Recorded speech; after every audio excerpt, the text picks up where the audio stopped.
challenges of supporting mental health issues and allow us to care for our emotional well-being, especially in today's digital age.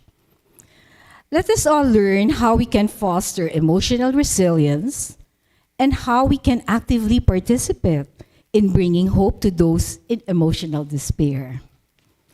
To talk more about this, it is our pleasure to welcome Ms. Jean Margaret Goldborn. But before we call on her, allow me to give you a brief background about her. Okay. Kinakalabit ni Alma si Jean. Ano kayang sasabihin ni Cynthia? Okay, Jean, or Jeannie as she is more popularly called, lovingly called. Okay, graduated with a degree in psychology and investigative journalism from St. Paul College. She is the niece of the 2022 National Artist for Fashion Design, Salvacion Lim Higgins, better known as Lims. I was telling Jim a while ago, nung ako ay grade school, nakikita ko na yung Slims eh. Ewan ko yung mga kasing edad ko. No, John, ikaw, meron kang nakikitang Slims? Ano siya, fashion design, right? And then, yeah, I think there's one in Manila eh. Di ba? Avenida ata. Okay. Yeah, Jean studied fashion under her aunt. And then studied fashion under her aunt, then studied at the Fashion Institute of New York. And then continued her fashion career working as an assistant fashion editor at McCall's Magazine. After which, she worked as a buyer for the legendary high-end fashion California-based department store, Joseph Magnin. Upon returning to the Philippines, she was hired by SM Shoemart as a fashion consultant and worked for 31 years designing for her exclusive label, J.M. Goldborn. Today, we are very lucky because we shall find out how, a fashion icon like Jeannie transitioned into a bold and passionate mental health advocate. Ladies and gentlemen, with a warm round of applause, let us all welcome Miss Jean Margaret Goldborn. Thank you, Cynthia. Thank you very, very much. Thank you. Welcome. And I know you lost 2 pounds early this morning, but that's very good, Father. And we strengthened our legs. We needed that. And thank you for being here. It's not easy to get everyone on a Saturday. It's a family day where parents sleep in. But thank you for the introduction, Cynthia. I would like to say thank you to Father Benjamin, who is really an inspiration to me.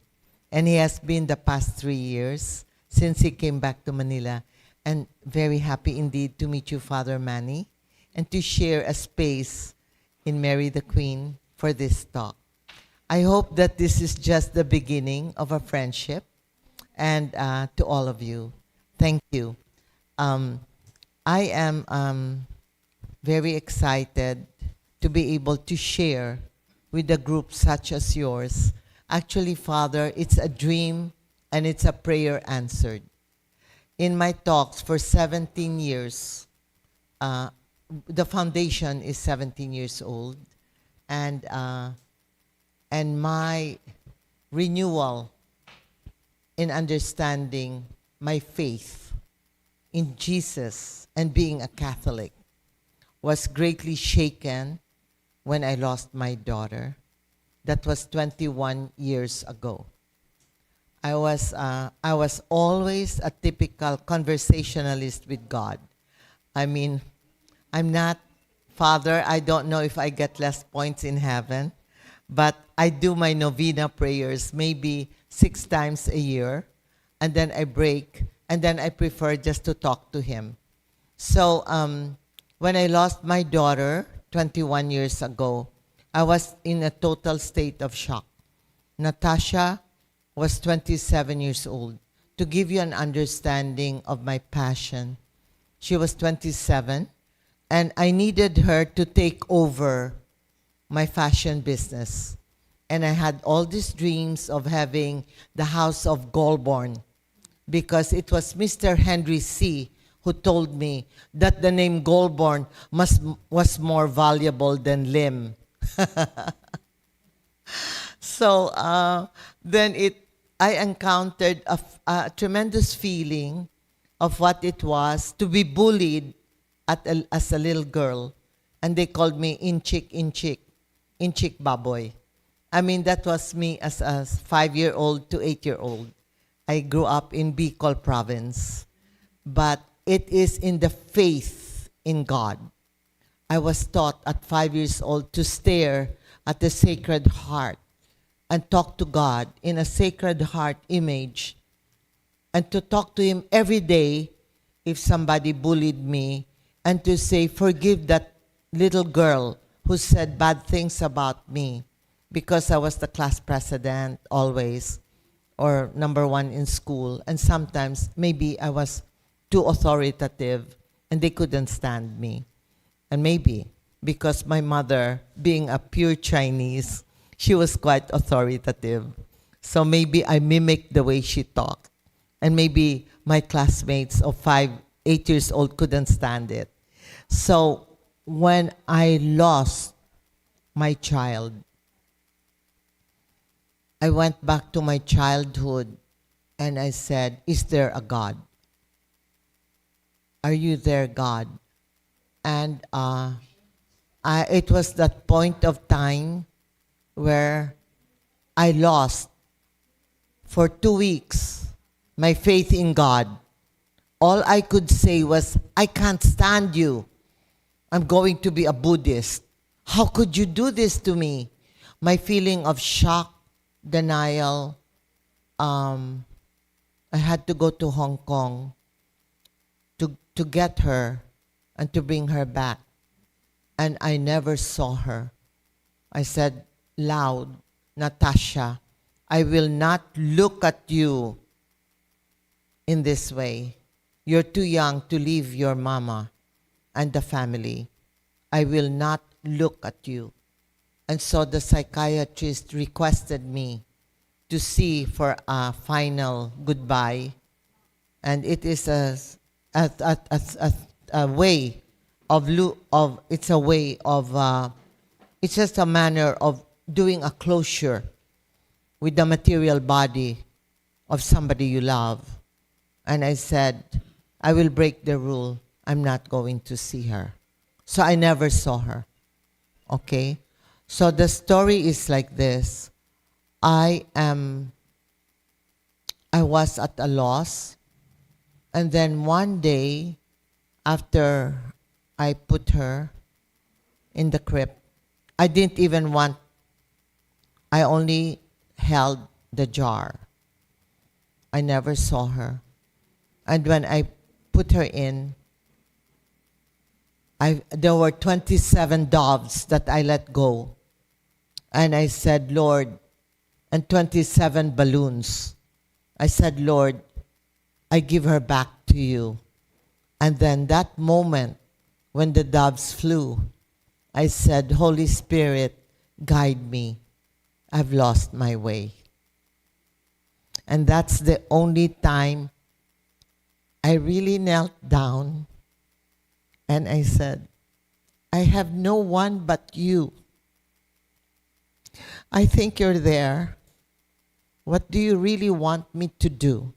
What is it you want me to do? I give her back to you. Then I went into what we say, an acceptance. And my acceptance took about 10, 12 days. After I challenged him, I challenged our Lord.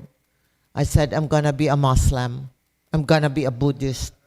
I'm going to be an atheist. Di na ako magsisimba. I don't believe in you at all. Because I promised you that she could have been a missionary in Africa as long as I hear her voice every Christmas. And she can just say, Merry Christmas, Holy Christmas, Mama. That's all I asked for, is to hear her voice. Every day, your birthday. Not even my birthday. She doesn't have to talk to me from Africa if she became a missionary. So in the acceptance comes the second thing I had to do. How do I reformat my life?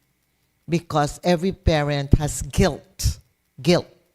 In this situation, which is still a stigma, suicide, the first thing is the guilt. I wasn't a good mother. What did I do wrong? Maybe I pushed too much. I even wanted her exorcised. Maybe I pushed her too much to become a good Catholic. Maybe she rebelled. But the beauty about it is she asked her yaya in Hong Kong to buy her Our Lady of Lourdes novena. And she was always sleeping with a rosary. So she knew that there is a God. So my second challenge to God was, this happened 4 months after. God, are you still there? Show me the dolphins. If I see 3 dolphins, she's in hell. Please, let me die immediately. I'll take her place in hell. But if I see 5 dolphins come up, get out of the water, she's in purgatory. Get me. And if I have, so I will do 5 masses a day. I attended 3 masses a day, every day, for total of 12 months. 3 masses, morning, noon, and night. And at midnight, I was in the prayer room until 2 a.m. every night in San Antonio prayer room, because the prayer room is open, the consecration room where the Lord is. And so the dolphins came out. If it's 10, she's in heaven.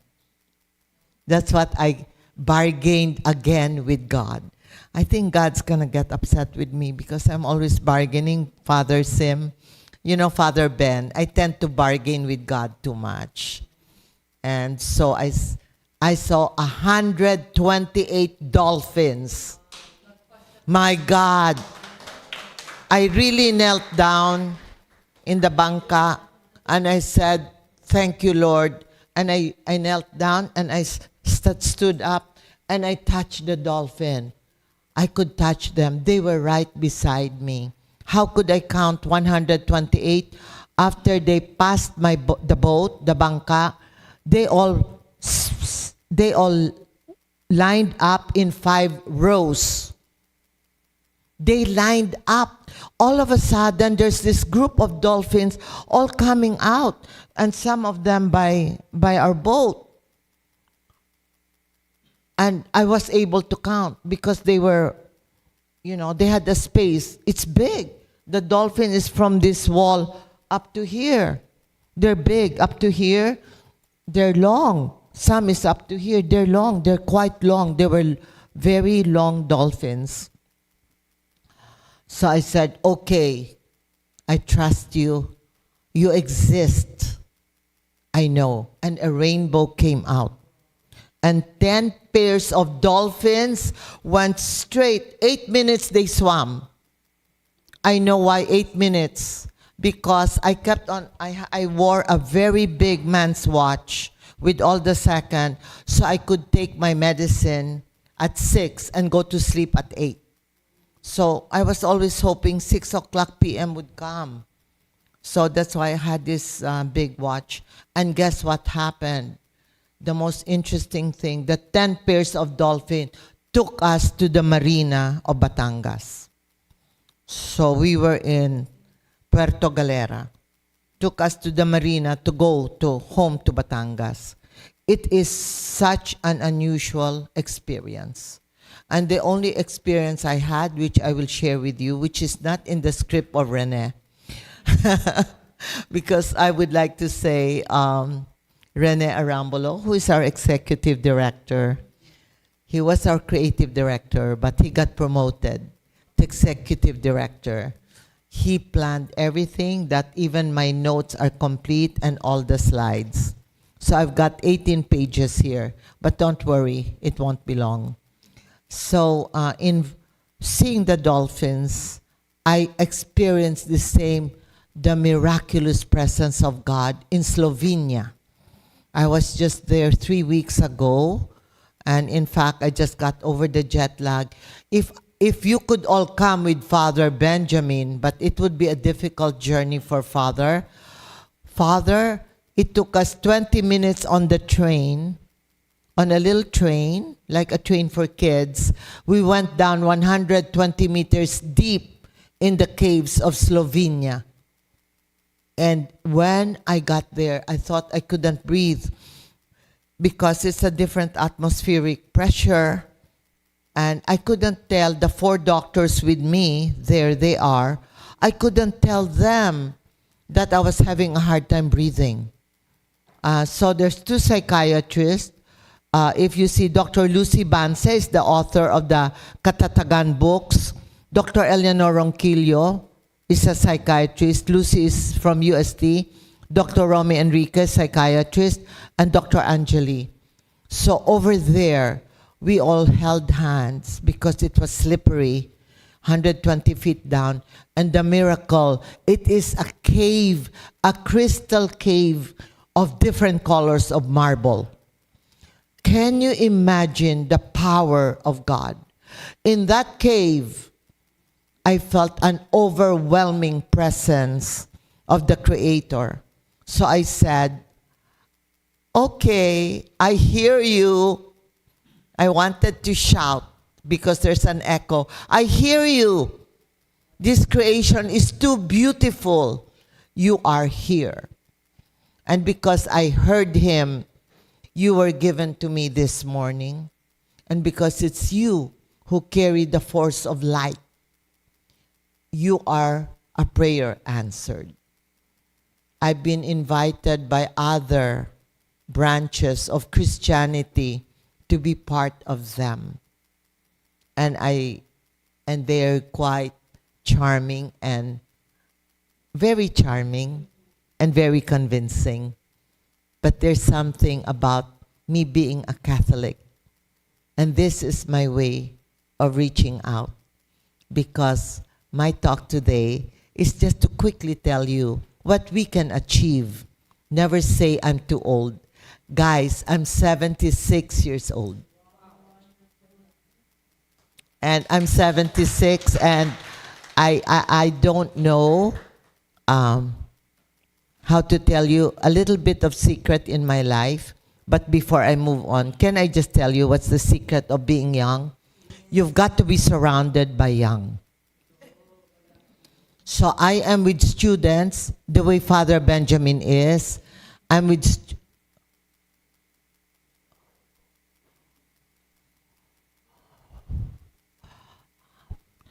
students, I'm with the young, and through you, I'm requesting for 3 generations to be part of the journey to peace and happy inside. So it's an inside-out beauty with the presence of our Lord. So that's what I'm asking, is that let's remove the stigma of suicide. Let's take it out completely. Let's show them that the world is beautiful. The world has hope. And through us, through each of us, we can show the hope. Let us go to the younger generation of 8 years old, 10, 12, 14, all the way until they're 38. They need us. They need our wisdom. Even if they say no to us within our family, it's okay. The strangers outside will say yes. It's okay. Because I talk to other grandmothers like me, the tradition is different. That is what a very beautiful lady here, Alma Miklat, very, very spiritual lady. That's what we will talk about in a mother-to-mother chat, where all of you are included to participate. Good morning. So we will do a mother-to-mother chat. The next thing, I just want to tell you briefly, when I formed the foundation after I saw the dolphins, It took me 4 years because actually I am a very, very, how do you call that? I wasn't a very willing mom to put up a foundation. I wanted to do orphanage because at the age of 21 to 25, I worked at the New York Foundling Orphanage. And I wore nurse uniform because the fashion world is a very materialistic world. It's a very superficial world. And since I wanted to be a script writer for movies and Broadway, I thought I'd take up journalism and investigative journalism, and I would take up psychology so I could write characters for a movie. But when my father went broke, I had to work. And so my Aunt Slim said, mag-designer ka na lang, mabilis ang pera. True enough, it's true. I became a designer, but first a journalist, fashion editor in New York. So I have been so blessed. I know what it is to live on $1 a day for food and to take a yellow taxi every Wednesday, because when I take a yellow taxi, I feel I'm not deprived. So I had a choice, either to spend $2 on my lunch or $1, save $5 so I can take a yellow cab from 85th and York to 42nd Street near the Grand Central, my office. And I was the first Asian to be hired out of 4,000 employees of McCall's Publishing. So there I am, proud to be Asian, proud to be 75% Chinese. Go ai hiao kong na nang we. E hiao tia, e hiao kong tampo. Sorry, I couldn't. Yeah, but also proud to be the 25% Filipino from my grandmother Margarita, where laing is good. So I'll treat you all to laing. On Thanksgiving, my heart beats very Filipino. I'm the only one with a Filipino passport in my family. Everyone has an American passport. So if we sync with the islands, I sync here. Thank you. So I just want to show you a little bit of the mission and vision. You just read quickly, but that's not important. Today, I just want to, I want to say to all of you that we are registered and that we're certified. We have 5 certification, especially with PCNC, which is BIR, tax deductible, 100% po, Father Manny. And so if Father Manny gives me for scholarship, Father Manny gets a tax break, 100% tax break. No money, no, never mind. I'll give you the honey. I'll give you the honey. So we're certified, and we have a contract with DepEd to do the program Katatagan. So it was signed by Brother Armin Luistro, who you know was formerly from De La Salle, and he is now in Rome.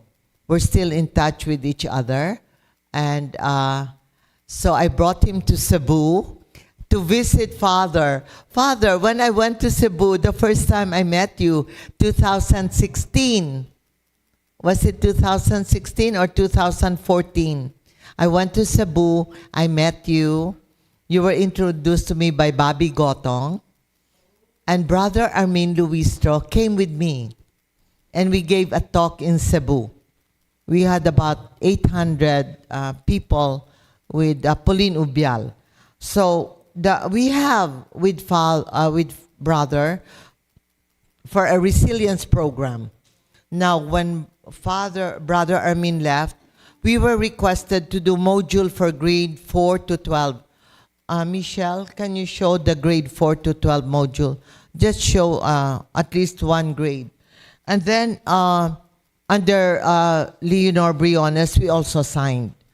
And so, every time we do a project, prior to the project, it is very, yes, that's the katatagan.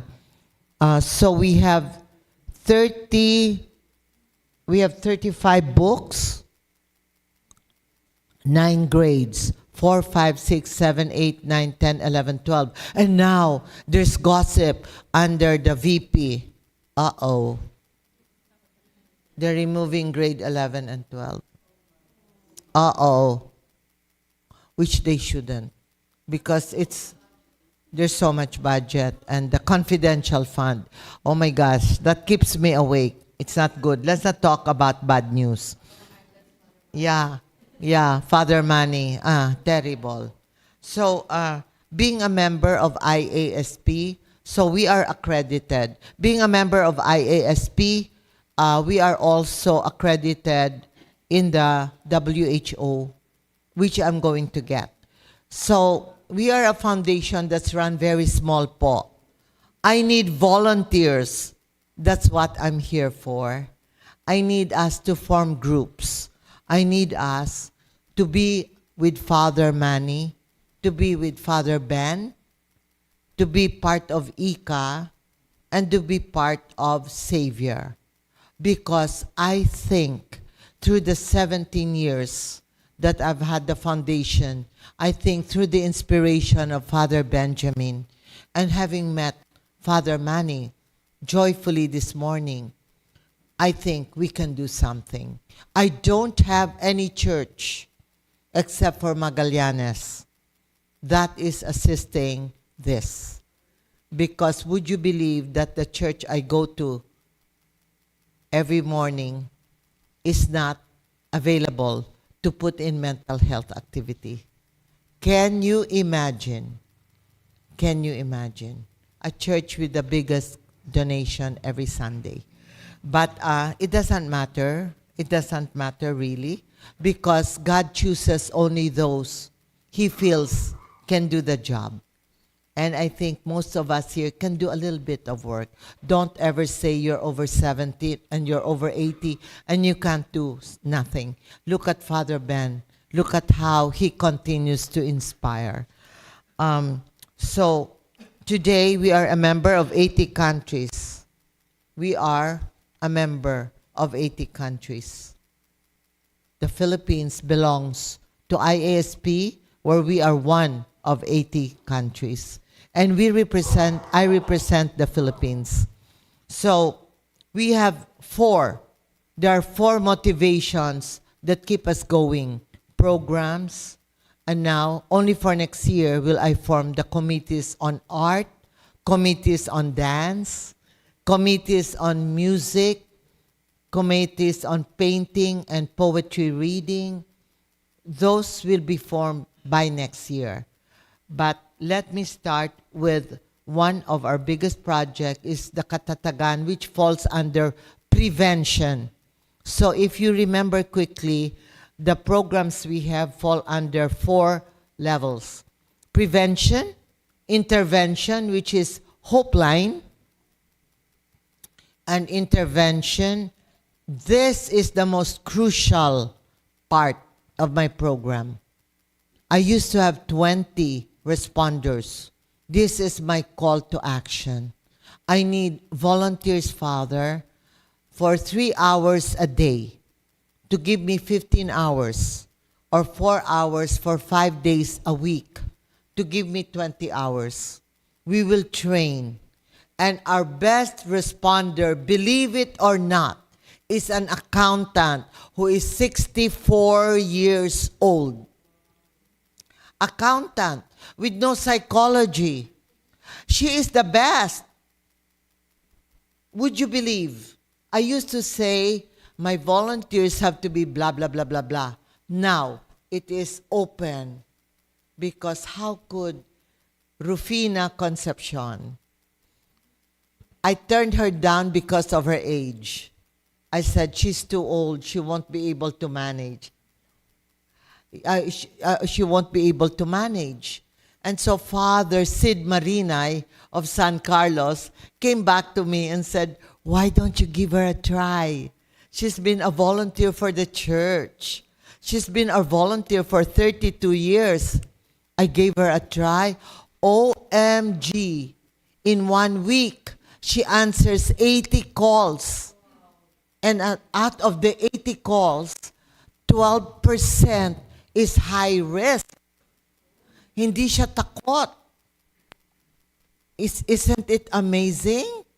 And I tried her voice. She has the voice of a 30-year-old. Because we have to test the voice. The voice, it has to sound gentle. It shouldn't sound instructive like a professor. No. It should sound like a friend, full of kindness and compassion, with no judgment, but just kind. And when the spirit and the heart is willing to help, it will help. The third thing we have is postvention, which Dr. Quads is part of. Postvention, and I want to tell you the most crucial part of a group.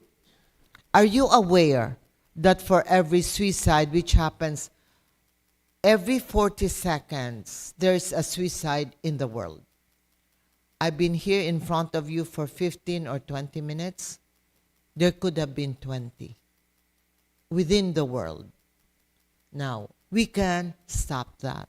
The Philippines Hope Line has 3.5 times more calls this postvention from comparatively to 2019. We have 3.5 times more. During the COVID, we had 2.5 times more. But we still continue. Why? Because the effects, the after effects of COVID is not done.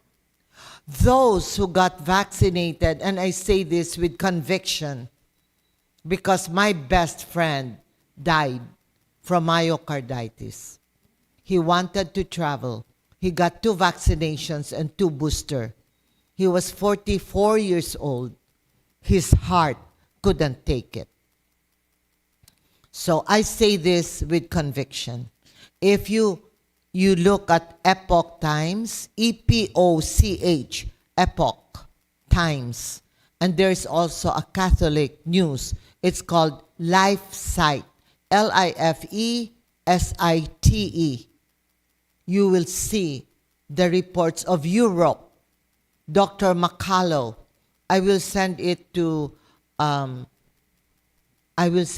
you, and then please share it. That don't get, if you can avoid it, any other vaccinations that are coming out in the market. Don't. The after effects are terrible.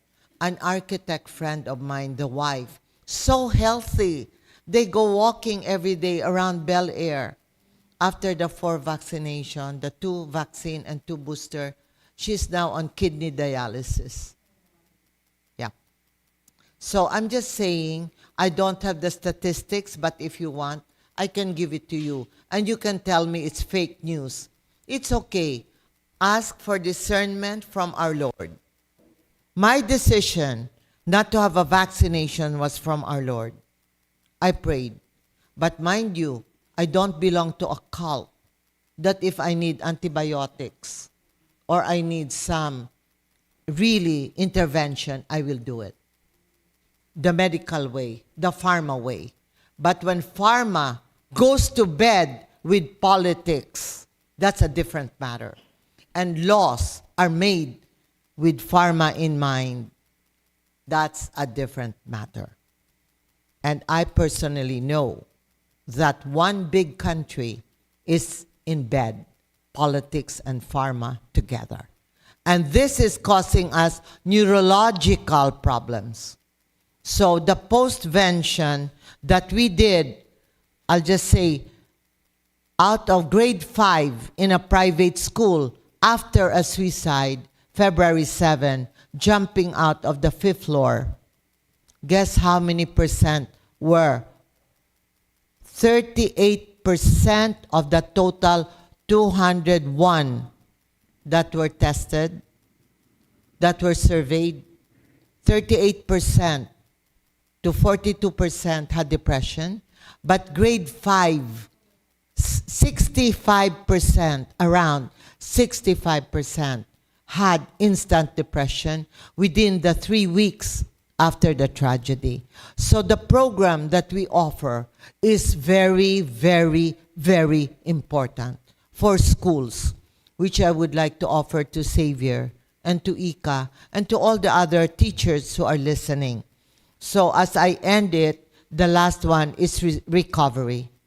And I would like to introduce to you on the recovery. I know she can handle that. I would like to introduce to you a most beautiful lady who has been so active with us, Dr. Dr. Quadra. She is amazing. She's young, and if you look at her, she is lit up around her. And I'll tell you a little secret. The doctors who pray a lot, they heal their clients faster. You know why? There is that magic of the energy from the one within our heart. And if he's strong within our heart, our healing power and giving hope to others is stronger. So I need each of you, because I know each of you have a healing energy. Thank you very much. I'll be back. Dr. Quads. Dr. Quads works with us. All I know is that she's a great person. I don't remember where she graduated, but she'll introduce that, because normally in the intro, I allow all those people giving us intro 60 seconds, because what we deliver is more important than what we became or how we became who we are today. Thank you very much. Look at her light. She is so lit up. Thank you, darling. She's lit up. Good morning. My name is Quads. My practice is in psychiatry. So, especially celebrating World Mental Health Day, World Mental Health Week, World Mental Health Month, we thank you, especially Mary the Queen Parish, Xavier, Ika, CLC, and of course, Natasha Gobron Foundation for all the work that you do for mental health. Everyday work, not only during October or September. So, mental health and emotional well-being in the digital age in particular. We are in the technology-driven age. No, of course, a lot of talk about the negative impact of the digital age, specifically social media, as we experience the digital age. No, but the way we take it is like, you know how when they discovered fire in the Mesolithic period, Middle Stone Age. Fire was revolutionary, but of course it could burn, right? But there was no way we could walk back away from fire, from the revolution of fire. It's the same with our time now, of course. So positives and negatives. Okay, so let's talk about that and practical strategies. Okay, because that's what the Natasha Gobron Foundation does. A lot of action. Okay, from which we derive hope. Okay, let me just give a super quick overview of research, evidence-based findings of the impact of social media on mental health. We know this already, but what I will tell you is that these are evidence-backed. Okay, we do know that there is significant negative impact on mental health, specifically in terms of increased stress and anxiety, pressures of social comparison, having to compare with other people we see on social media. There is incidence of cyberbullying, fear of missing out, FOMO, hashtag, excessive use, and even leading to addictive tendencies, behavioral addictions with gaming and social media use, and sleep disruption, very problematic spread of fake news and misinformation, increased sadness, and increased sense of isolation that are clinically significant. But at the same time, we do have findings, evidence-based findings of the following clinically significant impact of social media in terms of mental health. Specifically, we do see enhanced connections, social connections, availability of social support. There is increased sense of belonging and enhanced self-esteem. So there is that effect also. In a way, baligtad din nung sinabi kanina, no? But there are studies on these. Availability of information and resources, but as well as availability of fake news, no? Mental health awareness, thanks to social media, we are able to do the work that we do. And of course, access to online therapy and support groups. The theme of the WHO for this year's World Mental Health Day is mental health is everyone's right. So we want to improve access to mental health care in particular. So, excessive or heavy use of social media is definitely associated with lower psychological well-being, associated with increased problematic levels of anxiety and stress. But the challenging term there is excessive or heavy use. So tricky. What is excessive? What is heavy? The thing is, it's the quality and not the quantity of social media use that would determine whether the impact would be negative, the first slide, or positive, the second slide. So how do we do that? So it's balance, okay? We have to strike a balance, okay? It's not as simple as wag ka mag-cellphone, okay? Kasi atrasado tayo that way. Or we will not be able to take advantage of the positive impact also, no? But it's more difficult if we have to say the task is balance, no? How do we balance, okay?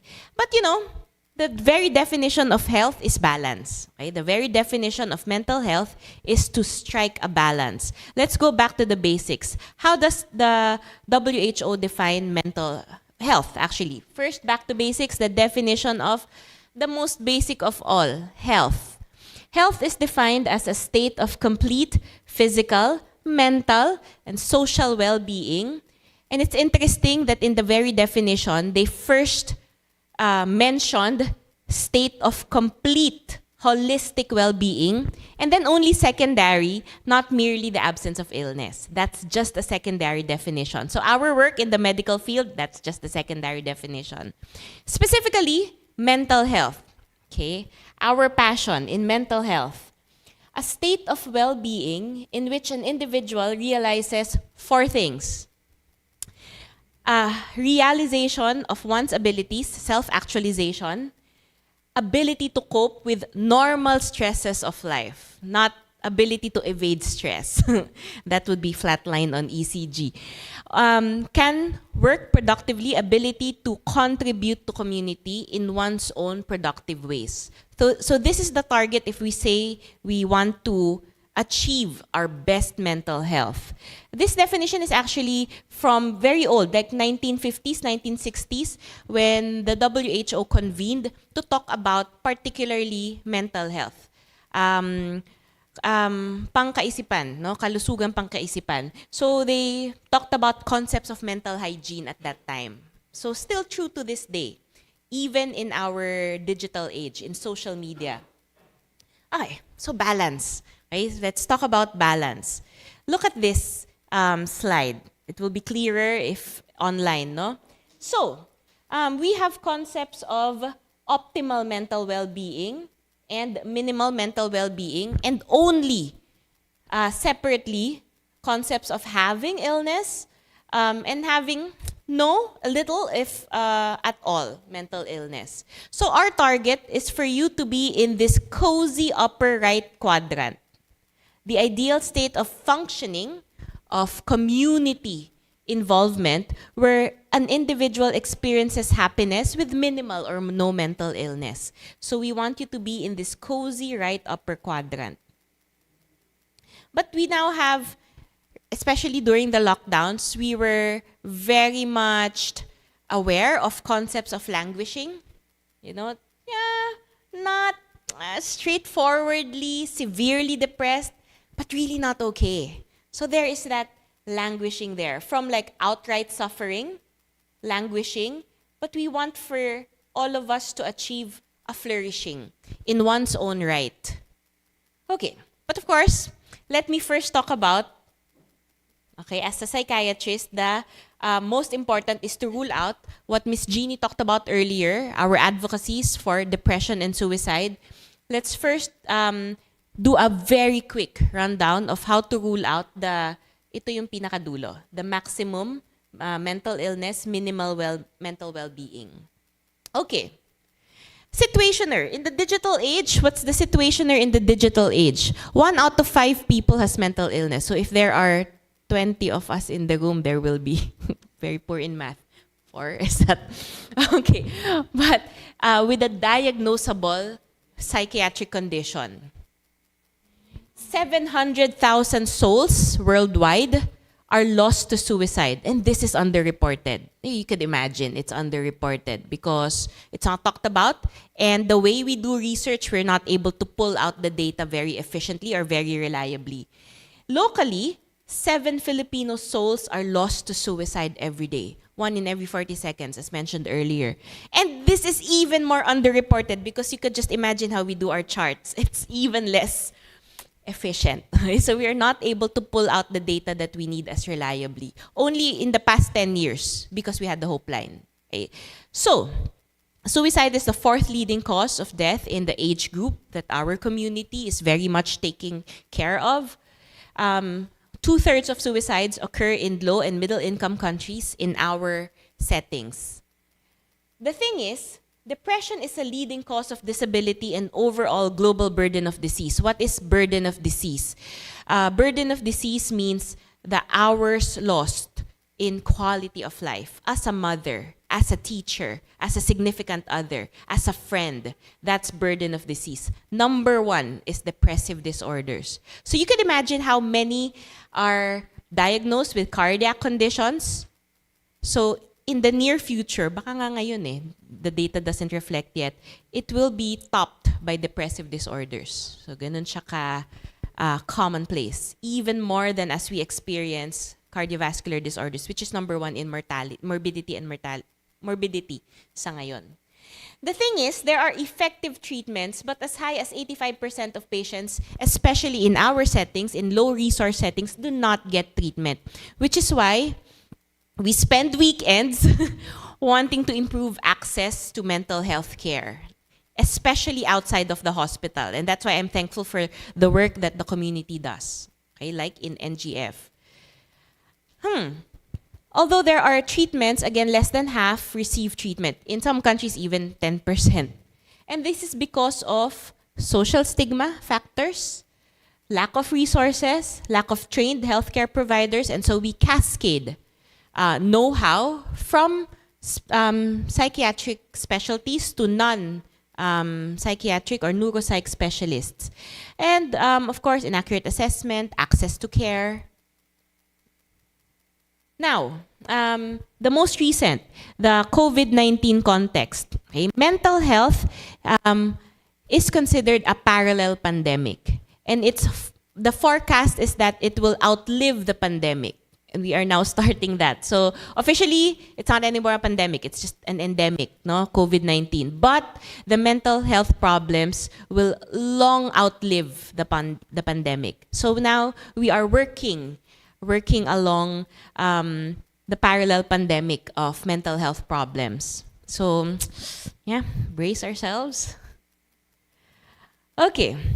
So, okay, as we talk about that, I'll give you a few seconds to think about where you find yourself, your loved ones, your families, this community in the global and local setting.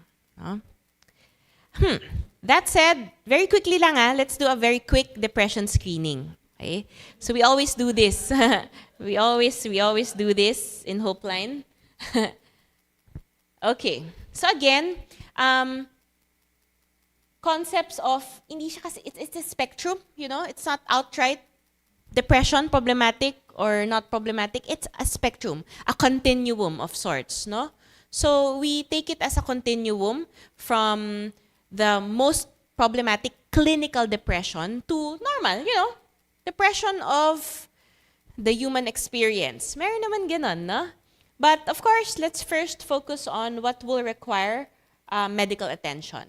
Okay? But it's so difficult to tell, normal depression versus clinical depression. Yung parang, okay pa yan, itulog mo na lang yan. Or 2 bots lang yan. Bawal pala sa schools yun. But, or whatever coping mechanism, no? So, for example, social media. If this is an Instagram account, okay, what comes to mind if you see an account like this is the social media post, what comes to mind? Very derailed, ano? This was actually a depiction they had on TV. Very very romanticized. Actually, this doesn't do justice kasi the full image is like a TikTok reel. Hindi ko lang magawa dito. Depiction is nasa basurahan siya, yung ganon, okay? Versus maybe similar girl on your left. Okay, so like girl next door, glamorous, okay? Maybe nothing obvious, particularly obvious. But the thing is, depression can come in both forms across all the social media accounts that we would see. Okay? The thing is actually, if you have something like, an outright depiction of potentially even a psychotic disorder, that's just a 1% prevalence. If we are talking about the hidden depressive disorders, hindi ko pa nga sinami anxiety eh. If it's anxiety, the prevalence would rise to like 13-15%. So a 7-fold increase in what we are trying to deal with. So my point is that it's very important to do the screening, okay? Because hindi obvious yun eh, Kahit pa yan nasa Instagram account na #blessed, yung mga ganon, or #it's a good day. We have very hidden symptomatology. Okay, so let's do a very quick depression screening. This is free. The PHQ, it's what we do. The shortcut is the PHQ-9. It's very well available. You can download it. Let's do it very quickly though.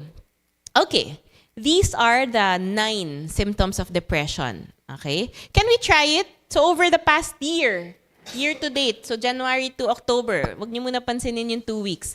January to October, has anyone here experienced at any point over the past year having little interest or pleasure in doing things? Can you raise your hand if you've had that over the past year? Parang walang gana. Yeah, no? How about feeling down? Maybe a little depressed. Nakaranas na ba kayo yun this year? Raise your hand. Yeah? Yes, also. Yeah. How about trouble, any change in sleep? Either tulog ng tulog or hirap matulog. Meron na bang ganun? Yeah, ako parang tulog ng tulog. Okay. How about any change in eating? Like either kain ng kain or hindi makakain. Meron na ba? Ako parang kain ng kain. Okay. Or having less energy. Fatigue. Meron na ba kayong ganun? Like, ang bilis ng raise ng hand niya. Okay. Feeling bad about oneself? Yeah. Yes, no? Any trouble concentrating? Some will call it memory. It's actually focus, like trouble concentrating. Psychomotor agitation, it's either like hindi mapakali or sluggish. Like ako yata mas sluggish. Pero minsan yung pang agit din, Notice how the symptoms, except perhaps the last one, which is suicidal ideation, like thinking like, everyone is better off without me. Notice how 8 of the 9 symptoms are across the board daily experience, can be daily experience, no? So it's so tricky, no? In fact, baligtad. If you haven't experienced any of the 9 over the past year, that's problematic. Okay, mas problematic yun, mas positive screening yun. So notice. Oo, nako, parang mas abnormal yun, no? So if you notice, the symptoms that we use are well within the normal human experience, no? And that's what we use for screening. So, how do we do this? If you note 5 out of the 9 symptoms in a period of 2 weeks. So kung 13 days, hindi pwede. Almost every day, if not every day, for 2 weeks. That's a positive screening for depression. And it's just screening. It's just screening. It's just the very first step that we can do right where we are. Okay? So you have a sense of it for our loved ones. So this is just a screening tool. I highlighted the first two symptoms, nakahiwalay siya, because these are what we call core symptoms of depression. Notice how core symptoms of depression, little interest or pleasure, yung nawala ng gana, we call it anhedonia, or feeling down. So is it possible to have a positive depression screening without feeling depressed? Yes, no? Kasi pwedeng, wala lang akong gana, but I'm not necessarily depressed. And other symptoms. Okay? So it's so tricky doing the depression screening. Okay? That's why we want to cascade a quick screening guide. That's just the first step. Okay? And then we proceed to the continued evaluation for a myriad of causes that we look into. Okay? Biopsychosocial, spiritual factors. Napakarami. Okay? I will just go through this briefly for this morning. We will look into medical factors, genetic predispositions, hormonal factors, diet and nutrition, functional factors, sleep, physiologic changes. Typically thyroid, we look at thyroid. Typically we look at other endocrine conditions. Sometimes paramalignant conditions, ang daming titingnan for when we have depressive disorders. Kaya naman din ang common niya because we have a lot of underlying mechanisms. I might sound biased, but that's my experience kasi in medicine, but also psychosocial, of course. So we look at psychosocial factors like life events, environmental stressors, trauma, okay, very significant traumatizing events, personality factors, spiritual factors. So, a lot to look into. Which is also why when we do the treatment, I just need to include also like a quick mention of the treatment that we do. Siyempre, ano rin siya, hindi pwedeng isa lang. Hindi siya kung pwede nga lang, may iinumin lang tayo na gamot, solved na. But that's too magical. Okay, so, we do non-pharmacologic and pharmacologic interventions, of course, because multifactorial yung etiologic components, then we also approach it holistically. So pharmacologic and non-pharmacologic interventions. Pharmacologic, we have medications, thyroid hormones, other pain medications, sleep aid, our endocrine medications, and then non-pharmacologic, okay? Psychotherapy, counseling, psychosocial interventions. We focus on the spirituality practices, brain stimulation methods, surgical methods, lifestyle modifications, diet modification, a lot. Now, these are across the board also helpful for, remember our spectrum, okay? So it's always helpful to look into the non-pharmacologic interventions. Hindi kailangan may clinical condition for us to get into regulating our routine, di ba? Our biorhythm. Okay, so this is beneficial across the spectrum of normal depression where we want to target balance. Okay? Balance. So, the way we do this, there is no one size fits all when it comes to balance.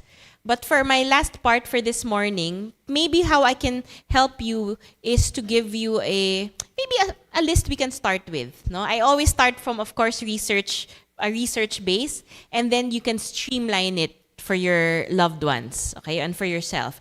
How might we strike balance, particularly with social media use? Okay, balik tayo sa social media use. We limit screen time. I'm sorry, very generic yung sasabihin ko kasi nga, kani-kaniyang streamlining yun, di ba? What is limiting of screen time? Especially though, kasi ang research findings natin specifically on social media and video gaming. Okay, social media and video gaming. We can set daily limits or weekly limits. Okay, so set the limit and then work from there. It doesn't have to be kailangan 2 hours lang per day, pero galing tayo sa 26 hours, mas marami pa sa araw. Okay, sa 24 hours a day yung use, di ba? And then we take regular, periodic breaks. Not because masakit na yung mata, but these are pre-planned breaks. Okay? So, limit screen time. Next, periodically, we practice digital detox, what we call digital detox, where we regularly, periodically disconnect from social media and our gadgets. Do we need to be hermits? No. I mean, we engage in tech-free activities. Okay?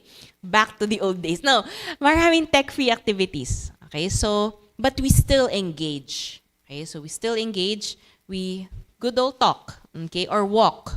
Okay, so digital detox doesn't mean going on a silent retreat necessarily. Okay, so we can go on with the usual daily activities, okay, but tech-free, and it doesn't have to be like 5 days, diba? Okay, just we can start to incorporate a digital detox of sorts. Start with, say, 5 minutes a day, kung hindi kaya, diba? And then work up from there. Establish digital boundaries. This is creating clear delineations between work and personal life, or work and or kung ano man yung circles in your life, like church, school, okay, school, my basketball friends, okay, significant other, personal life, okay. Example, turning off work notifications during non-work hours. Pero ang prerequisite nito, dapat may non-work hours, no? So, a prerequisite, okay, yet, I mean, supposedly, without having to say, kailangan may structure of what is work time and what is not work time. Okay? Kahit pag gaano ko kamahal yung family ko, merong me time. Okay? Merong engaging time, and then meron talagang me time. Not because ay umalis sila so I get me time. No, we structure it ideally. Okay, so that there is a turning off. Okay, there is what we call the psychological commute. Say for example, we work from home. I work in the dining table where I eat, where I also spend like when I talk to friends. Pero may psychological commute. That time around 4:40 or 5 o'clock, say for example, where tutupi ko yung laptop ko and then I put it away. Okay, and then I move to the next part of my day. That's a psychological commute if we do the work from home. So we can start setting boundaries. Okay. Next, mindfulness. Okay, we always talk about mindfulness, and of course that should apply to mindfulness in technology use. There is also such a thing as being present in the digital moment. What I see, what I'm looking at, ani nila like ko, it cannot be like. Okay? Okay, or like just a stream of TikTok light, okay? So, be present in the moment. Okay? I savor my Instagram time, okay? So, kasama yan, mindfulness in the way we enjoy and savor the time we spend in social media. Okay? So that we avoid multitasking. Okay? There is a study where it was found that multitasking actually is counterproductive. It delays the work we're trying to do by 30 minutes. So, parang counterproductive siya when we try to do, nakikinig ako, but I'm also doing something else. Okay, so mindfulness will make us most efficient and most safe also in terms of the digital health. Next, in terms of safety, please make sure we ensure cybersecurity and privacy. Make sure to protect your digital presence, okay, and personal data. This way also very practical. It limits anxiety with being very vulnerable, being prey to harassment, okay, to your data being stolen, identity theft, okay, very practical. Very practical ang considerations natin. Okay, so number 1 is to ensure cybersecurity and privacy. I cannot post yung dancing and then nasa likod yung address ko, di ba? So something like that. Okay, so very practical considerations for ensuring safety and of course health. Okay? In Hopeline, that's the first we establish, safety. Okay? Mauna siya sa lahat before we address a lot of the emotional baggage, emotional concerns. Ang number 1 sa responders is safety. Yun. Where are you? What is happening? Kahit na hindi nakikita yung caller. Okay, so number 1 is safety. Next, regulate. What is a tricky word naman? Regulate social media content and exposure. It means curating your online environment. Okay? The same way, you just don't move around the house, di ba? Tapos kung ano-ano yung gamit. Okay? We don't just move in our digital environment kung ano-ano yung nasa paligid. Okay? So, you want to be curating the online environment that you move in. Limit exposure to negative content by unfollowing or, just mute accounts. Okay? So that it's again not just the quantity. Nakababad siya hindi lang yung nakababad ako sa phone. It's what I pay attention to. Okay? So I heard from a podcast, attention is a resource. Okay? So you want to be spending, very frugal with attention. Okay? Kailangan titipirin natin yung attention natin. Attention is a resource. I can't just look at all the chismis content. Kahit fun yun. Okay? Just right. If I am mindful, masisavor ko yung chismis time then. Okay? Okay. And strengthen social connections. The trick is to use social media to fortify your real-life relationships. Okay? Although gets ko na minsan masarap yung I use social media to escape my real-life relationships. Pwede, no? Okay?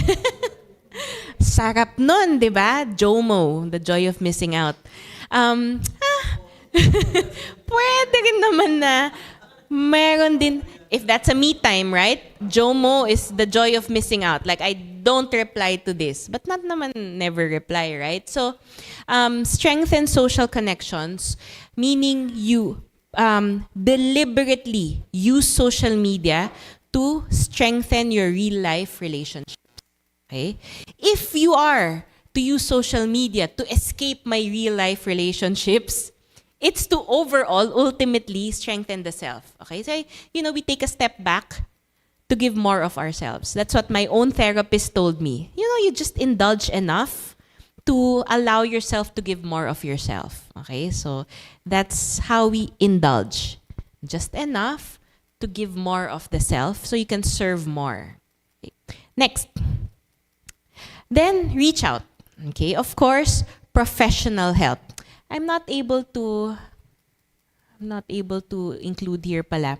The WHO has free with across languages, free resources for also practical considerations. Actually, yung sa WHO mental health section nila doon, practical strategies siya.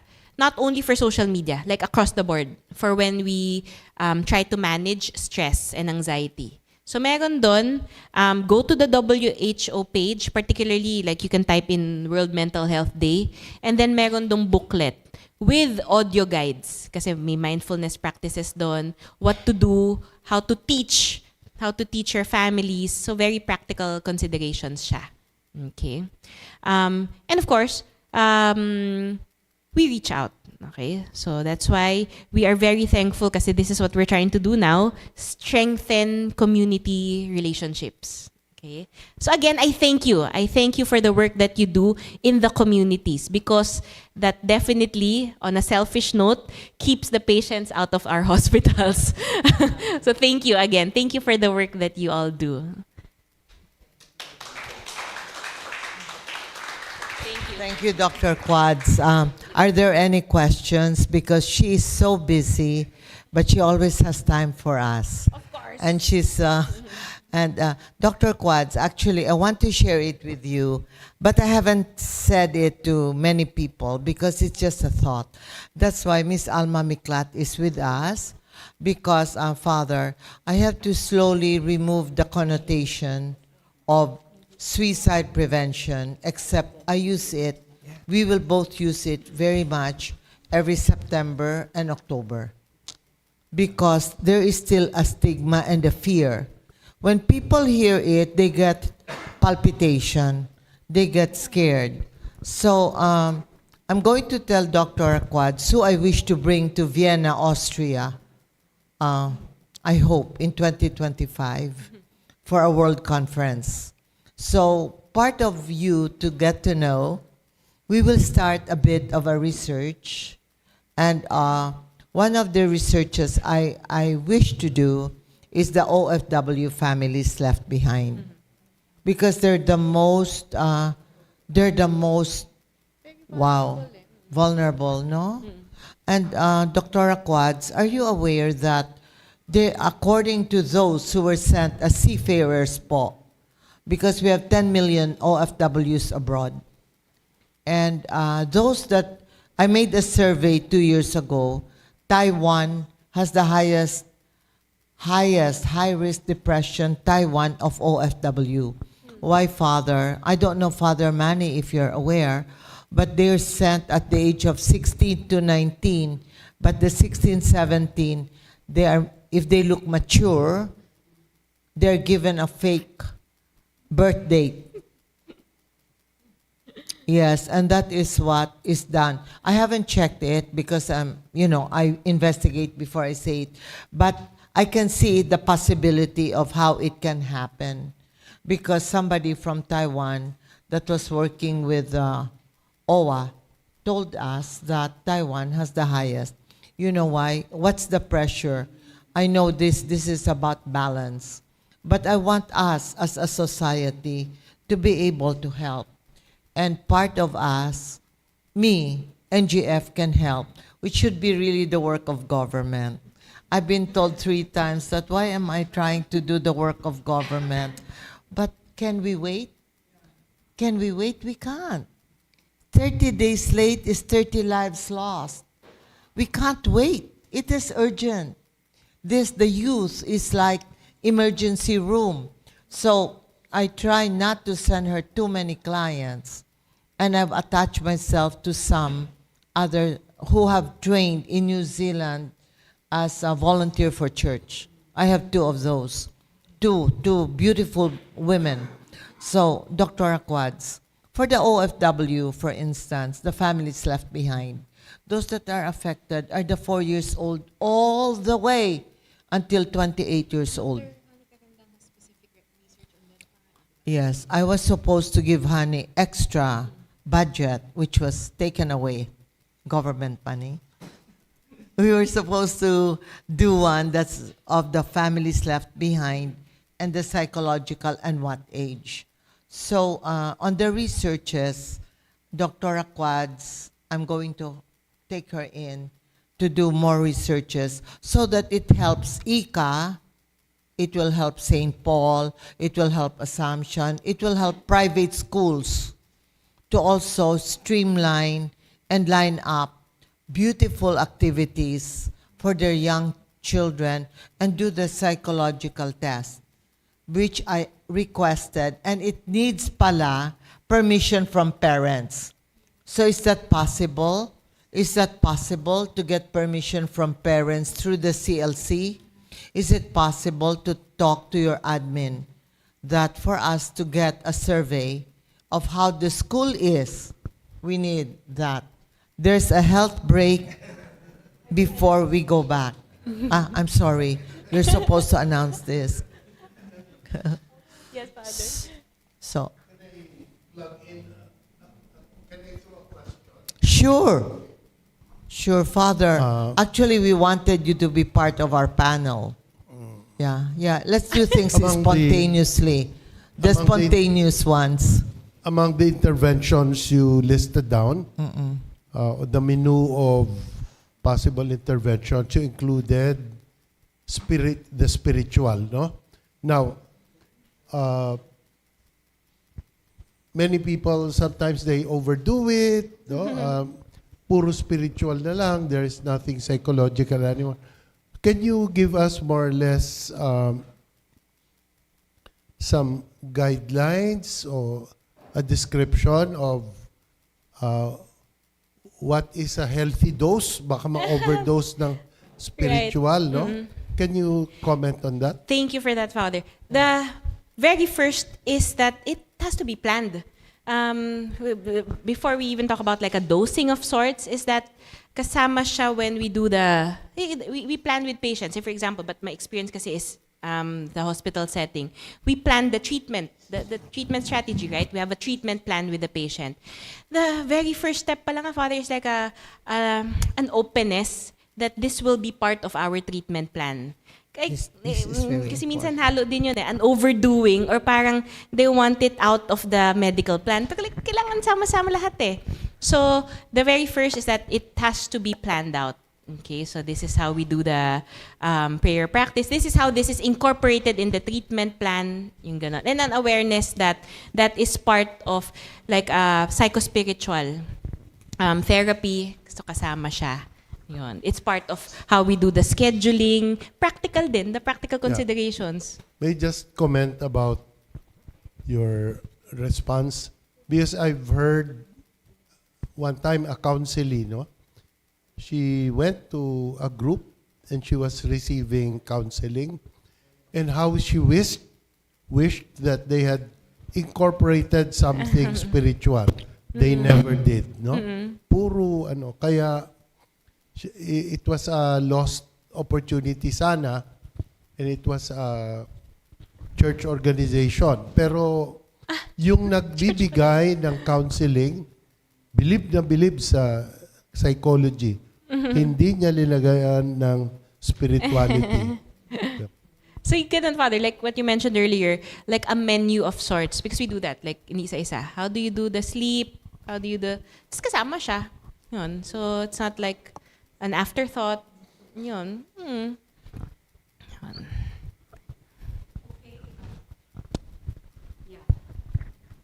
I stay. We will share my... Okay, we would like to thank Dr. Cuadro for the time spent with us, for the very valuable insights you gave us on how to, help us to be emotionally resilient and be conscious to take care of our mental well-being. So, let's all thank you, Dr. Cuadro. Okay, thanks, Doc. Yeah, at this point, we will have a 10-minute health break. Meanwhile, feel free to send in your questions for the open forum by writing them on the paper given to you when you registered. And for those who join us via Zoom, we'll just key in your answers, your questions in the chat box. So exactly 10 minutes, we have to be back so that we can, have a lot of discussion and sharing. So there's like food at the back. Feel free to help. Yeah. Yes. Thank you. See you in 10 minutes. Thank you. You won't be staying.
The following day, tingnan ko kung oras ang matatapos. Okay. Welcome back. It's time to resume our talk. And just to give lang a brief backgrounder about our beautiful and wonderful speaker, Dr. Corazon Angela Cuadro. She is a practicing general psychiatrist in Medical City. She is also part of the Tala Hospital under the Department of Health, a crisis responder trainer and consultant for the Natasha Goldburn Foundation Hope Line Philippines. And now, okay, yeah. And now, moving on, I'll give you back Miss Jeannie for the next segment of our talk, whom she will be introducing another guest, which is, very Alma. Thank you. Because we're a very beautiful, the perfect group, we can do a real chat, okay? I know my chair is there. I'll move it a little forward with the permission of Rene. We'll move it, so we'll chat. Actually, the chat that I would like to happen is the 3-generational and how to bring back spirituality in the most practical way. No, this one, we can move it na lang. Yes. And maybe no need, just the chair. We will have 3 chair. Can your camera reach us? Yeah. For Alma. And Father, can Father join us? And then we'll just face the audience. Like that. 4. 4. Siguro 4 dito po. Yeah, pwede na.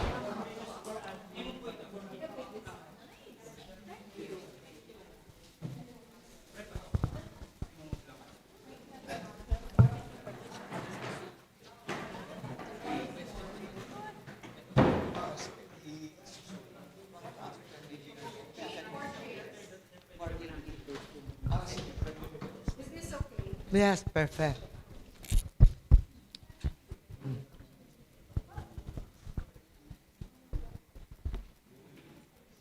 I am on Slovenia time. Ask him. And Father Manny.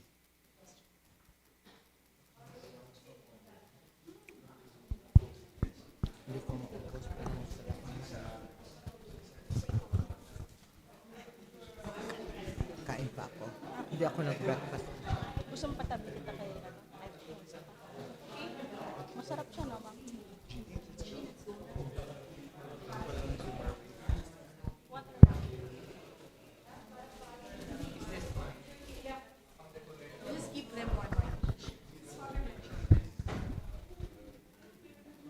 Thank you, Father.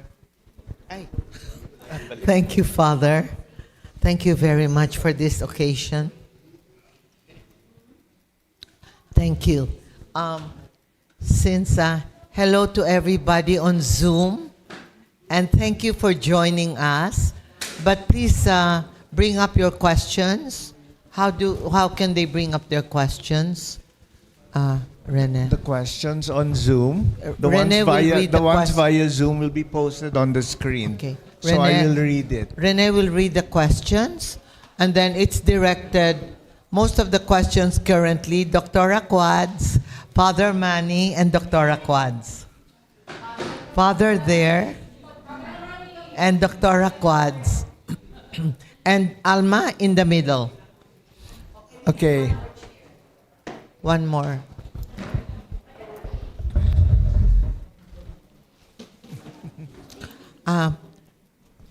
For about 5 minutes, Alma and I are going to talk about how it is being a mother, father. We will talk how it was being a mother when the tragedy happened. She will talk about it in a brief spiel, but Alma will also explain how she got to move on, and her daughter was so admirable. That's why Alma is very special today, Father, because she was born in China, Maningning. She grew up in China, and she's the only artist who could write poetry in Chinese, Tagalog, and English simultaneously. The only artist that I know of. I can, if in case I'm mistaken, I can stand corrected. But I have nothing but great admiration, and I have a book that I would like to show you. Michelle, you'll open the book and show it to us. So, Alma, how was it when you first found out? Were there signs? Because normally, mothers, grandmothers ask us if there was a sign. Was there any sign on your part that you discovered? My daughter, Maningning, Put it closer. my daughter, Yes. okay. Okay.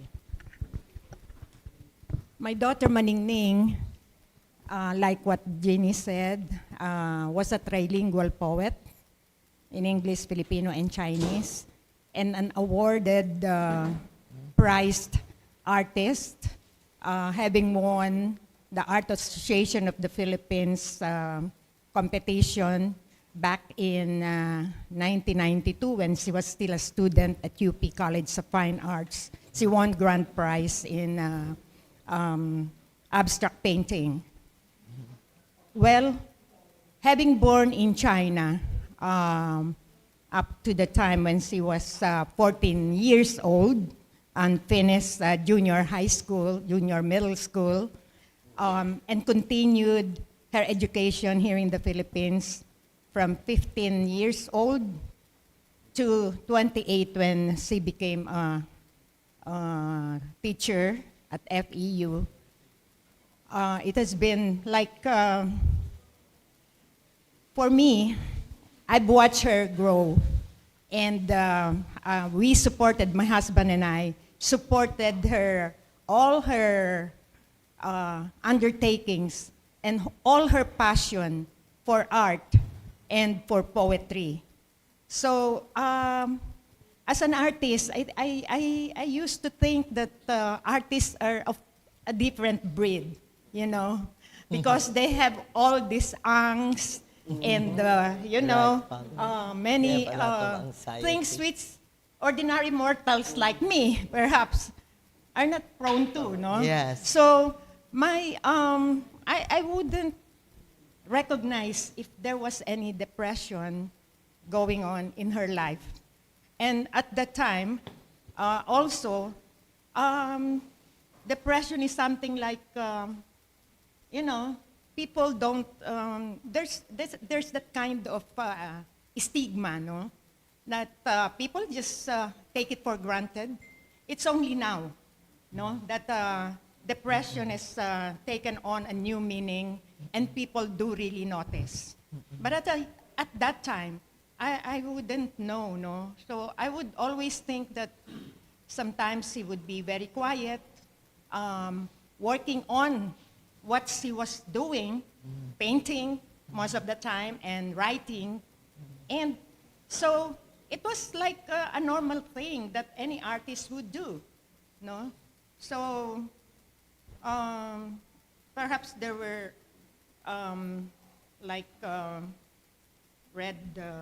Red signals.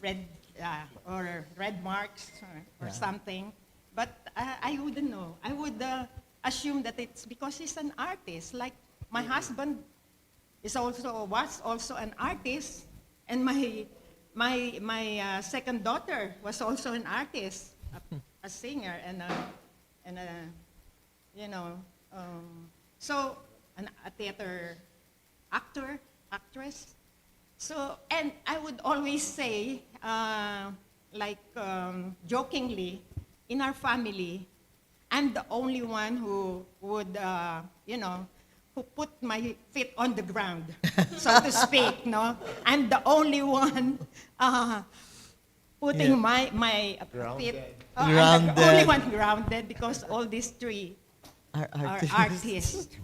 Well, Alma, you and Dr. Quads, as a psychologist, and they wanted me to be a doctoral, I must confess to you, I was the ignorant, stupid mother who didn't see the signs. And maybe in the last 3 months, I was in denial because two friends of hers were telling me, but there were 3 signals that I got now that I reviewed after a more knowledgeable father.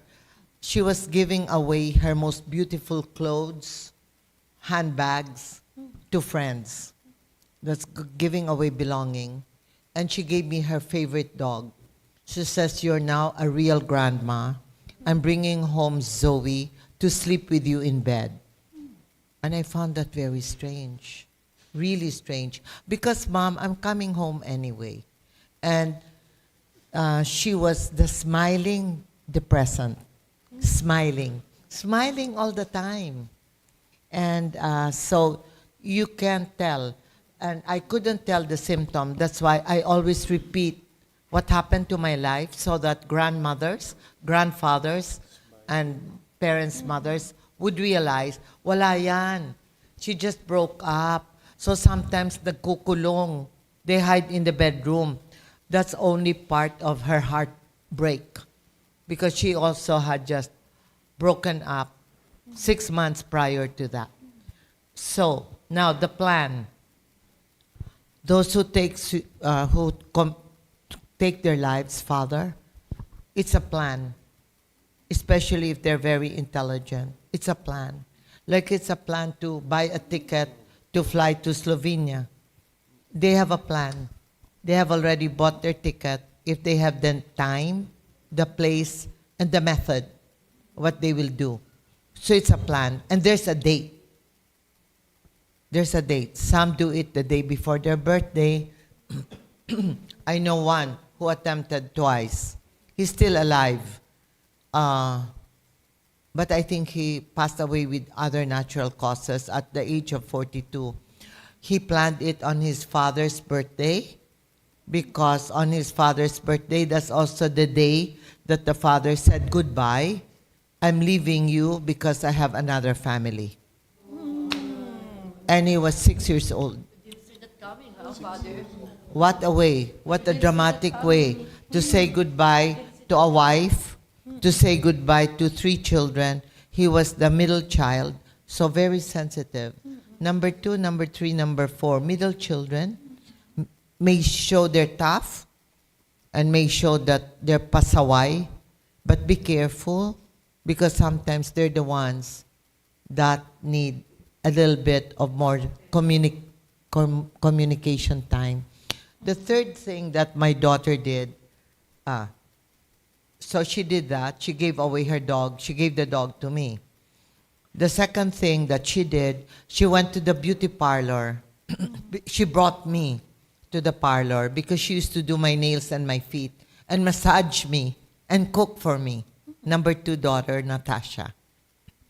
So she brought me to the parlor where I normally go, and she said, "Mom, you know, she's the best manicurista, she's the best pedicurista, and all. Every month, it's arranged for 6 months. Every 3rd week, you have to come for a 3-hour relaxation time."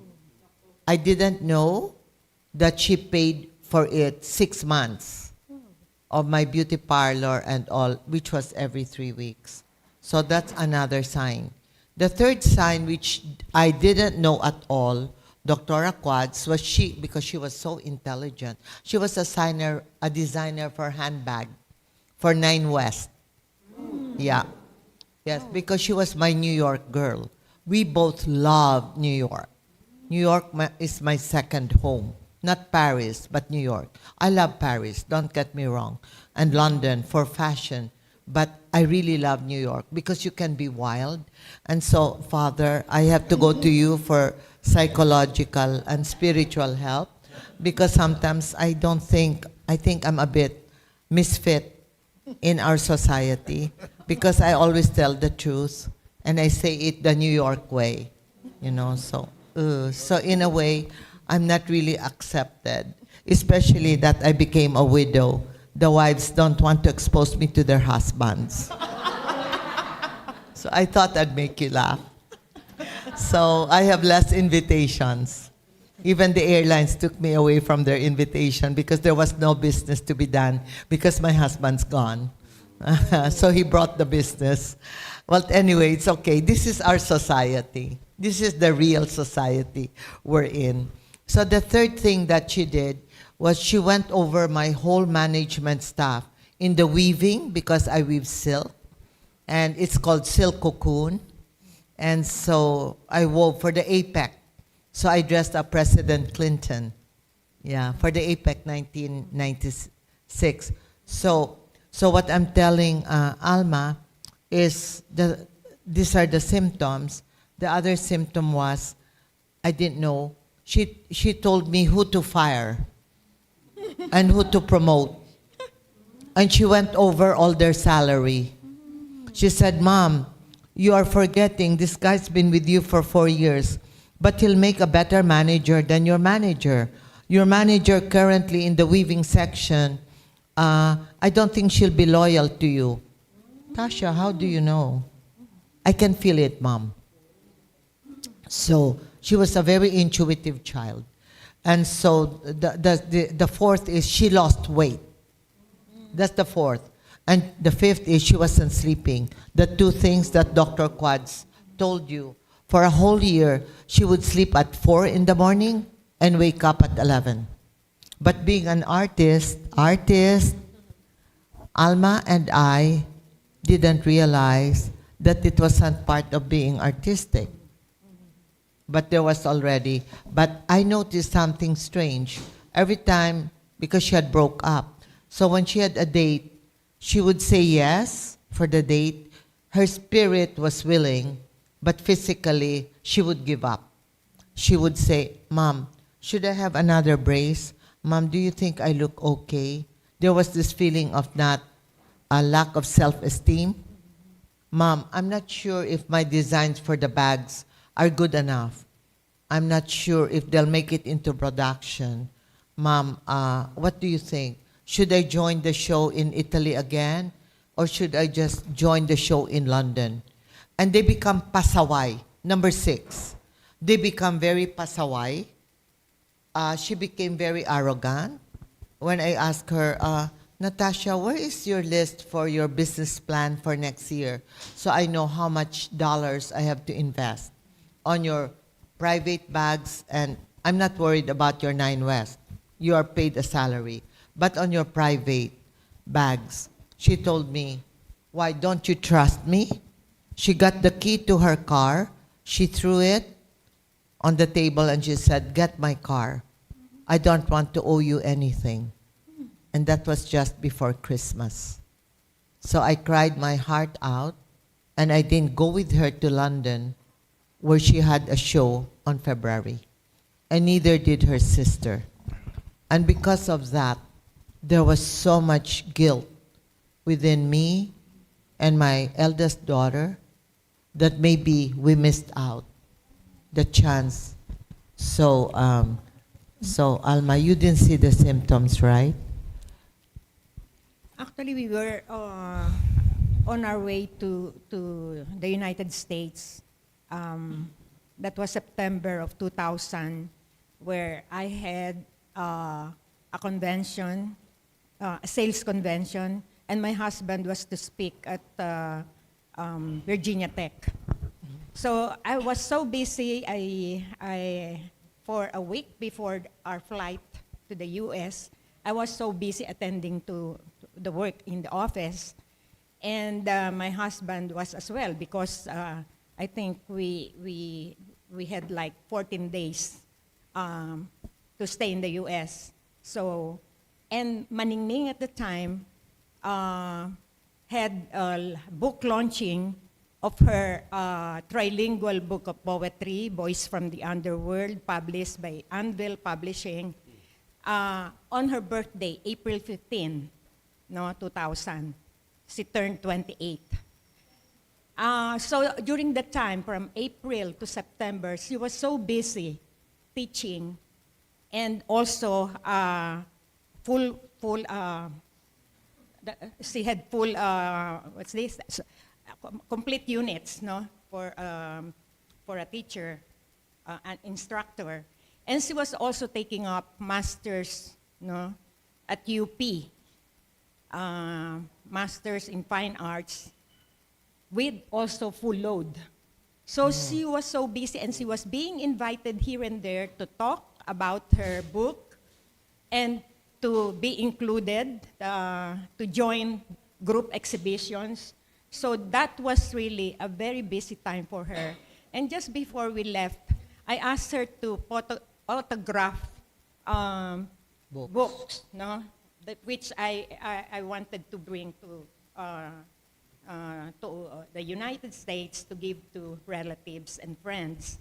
And I just noticed that she was so busy and she was tired, and I think she was burnt out.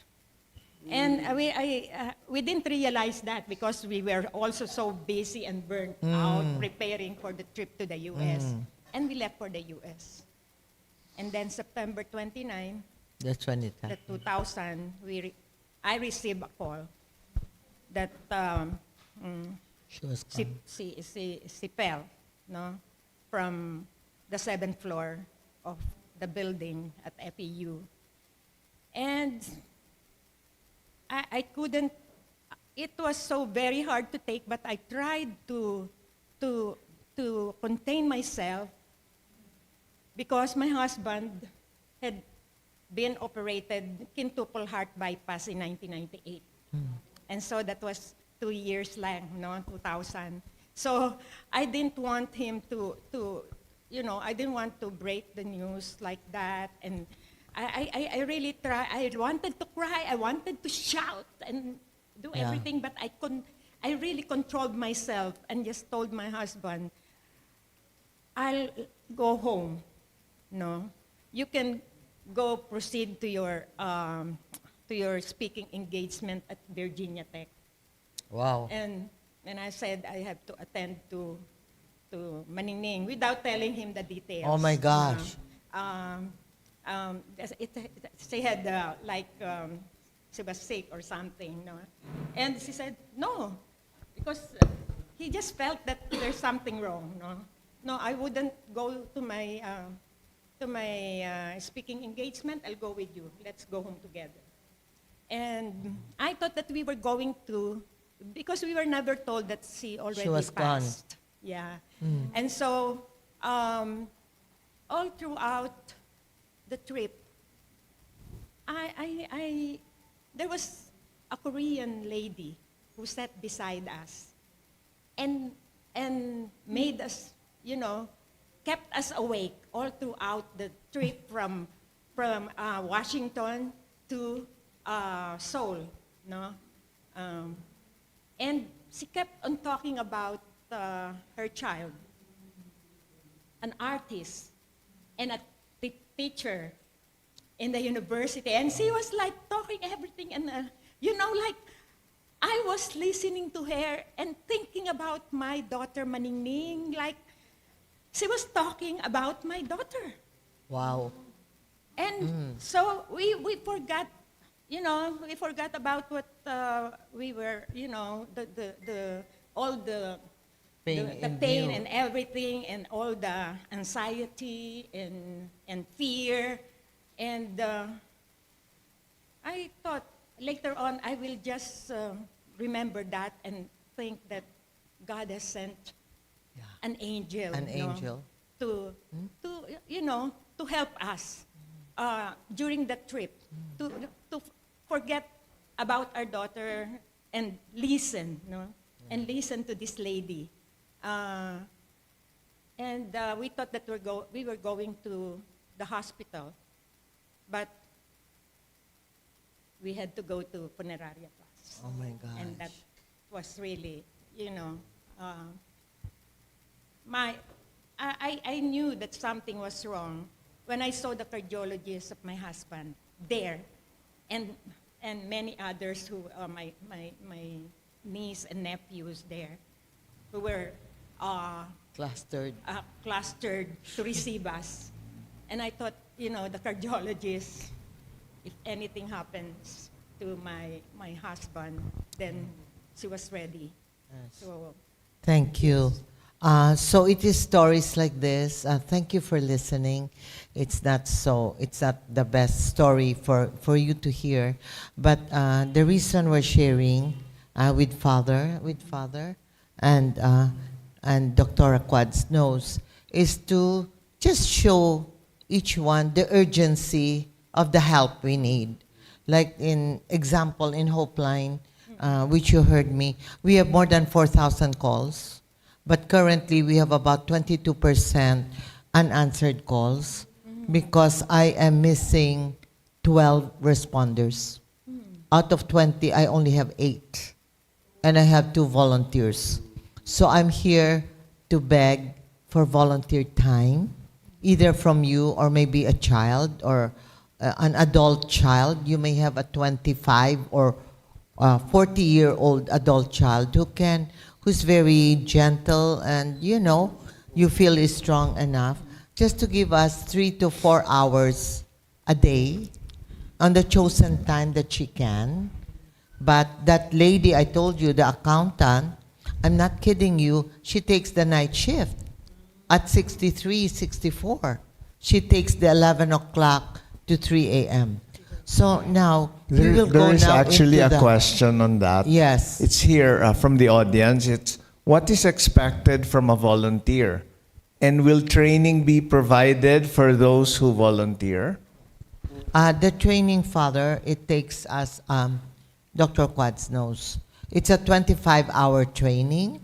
So we train for 6 Saturdays, 3.5 hours each, 6 Saturdays, if it's okay with the volunteer. So the training is normally between, example, some request for lunch break. So sometimes we train between 11 o'clock to 3 in the afternoon. But when the doctors are very busy, a few of them have requested that we do training. If it's Zoom, we do only 12. And We- continued supervision periodically and debriefing. Yes, and even they're after that, supervised periodically. for 6 months. And then our calls are listened to by the senior responders.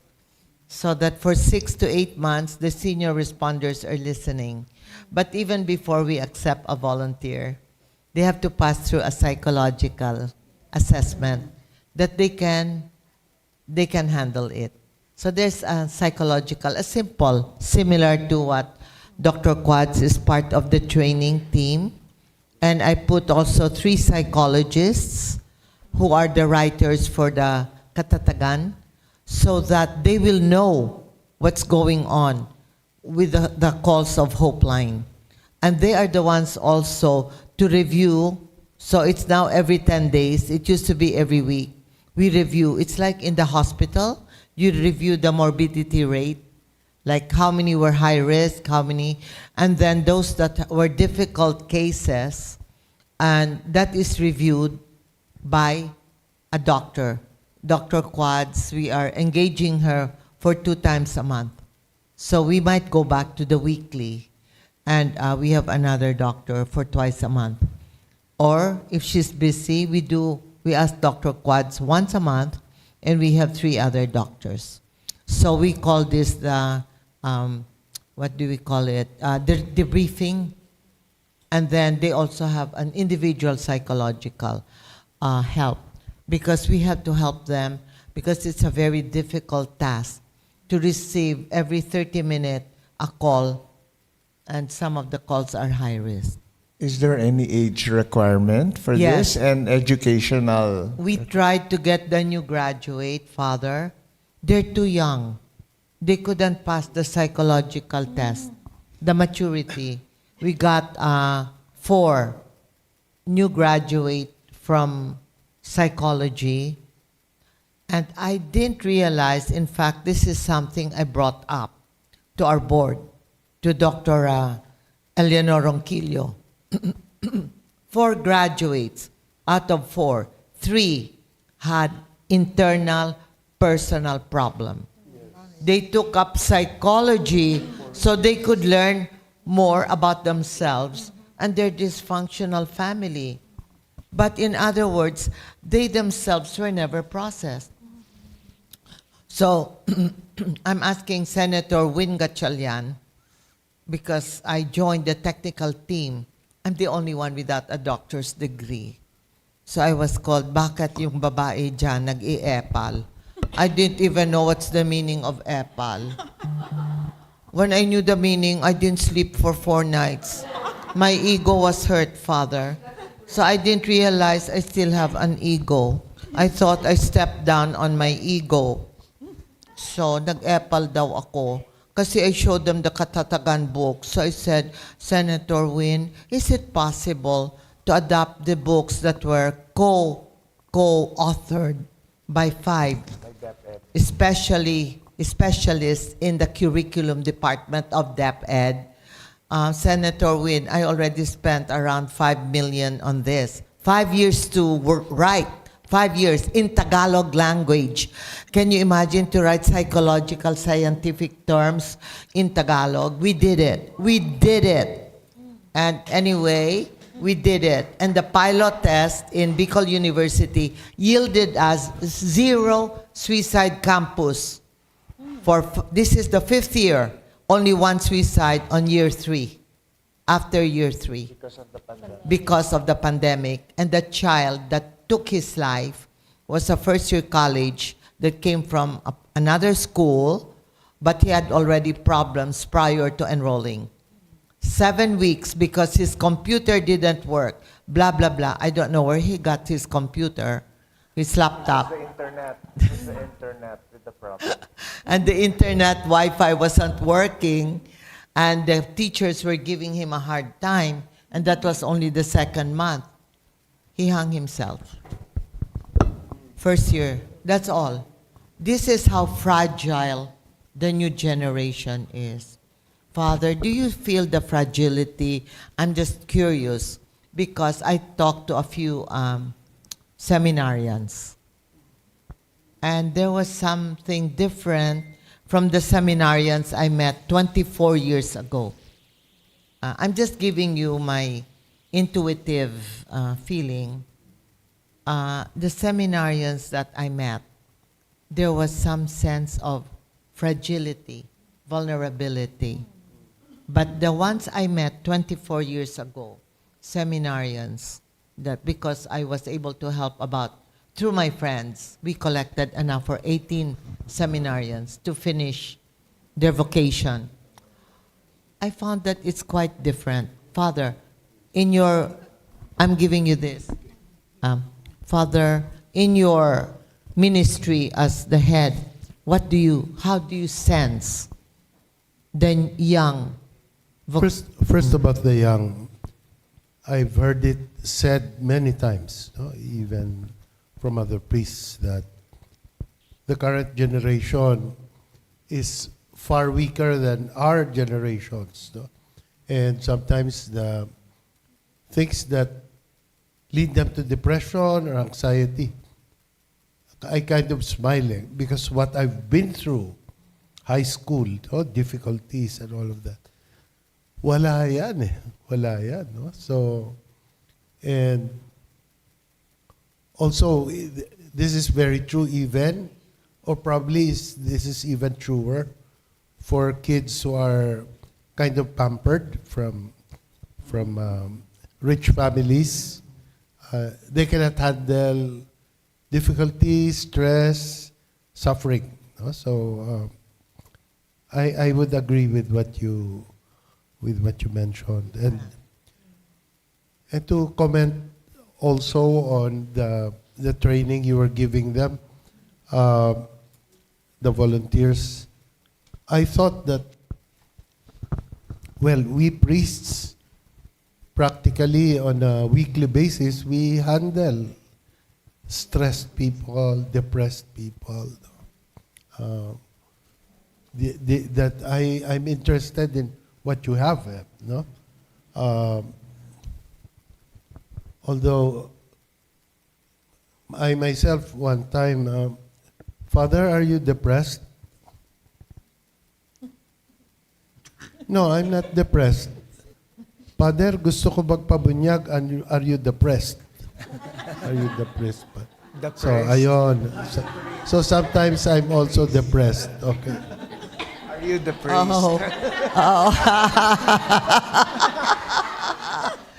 That's funny.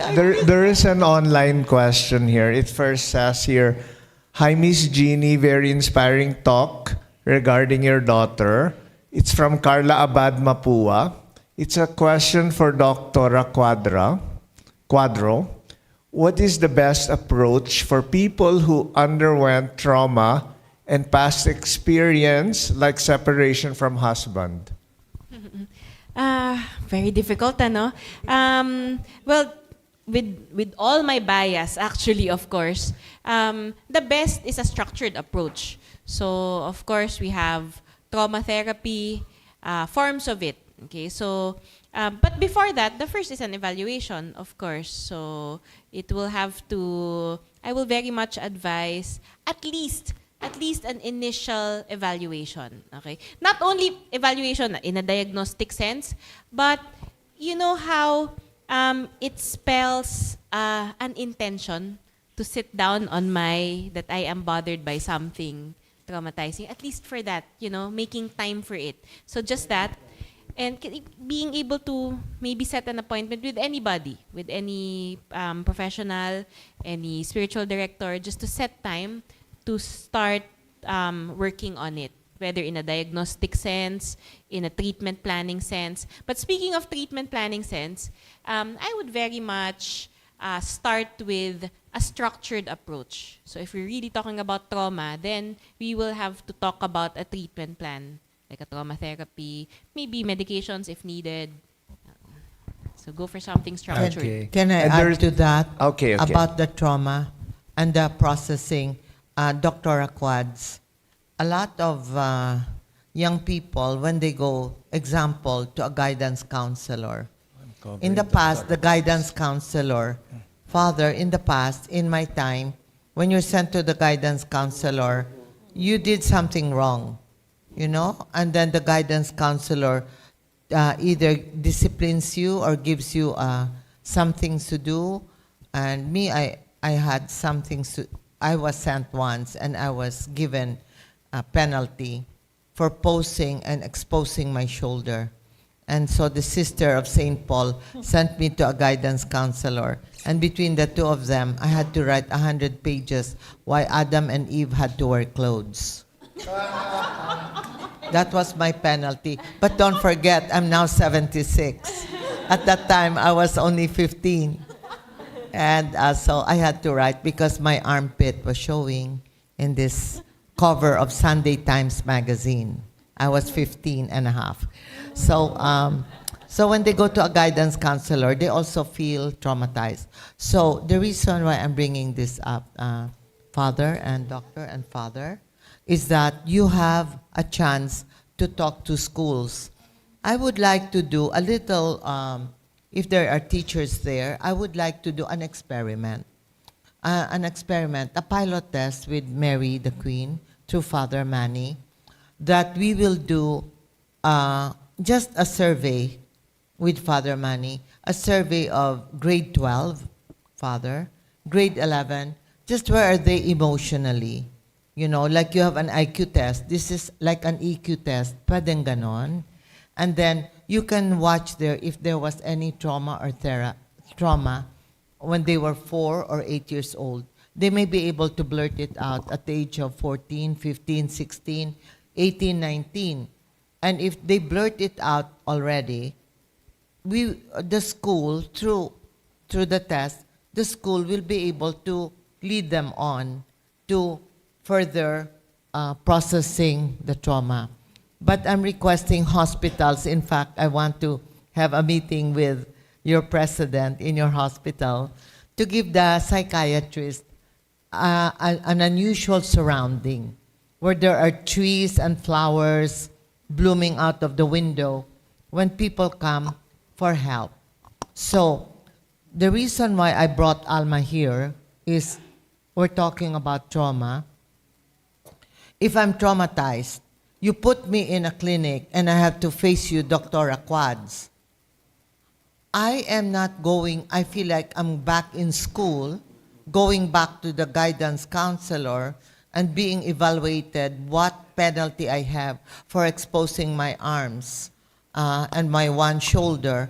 What wrong did I do?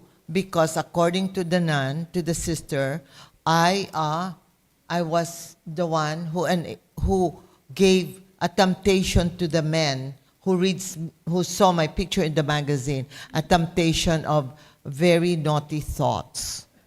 So from my dress, yeah. So that traumatized me so much that I got so scared of sending my children to convent school. I mean, this is my trauma. But look how it affected me. My 2 kids went to British school and IS, and I never sent them to a Catholic run by nuns school. I have nothing against. I have friends who are real great sisters. But I just got traumatized that I didn't want my children to grow up the fear of God, being Catholic, instead of loving God because He is so beautiful and wonderful. So that was the effect of my trauma. Can you imagine? I had that at 15, 16, and at the age of 35, I decided my kids not go to a convent school. So isn't that something?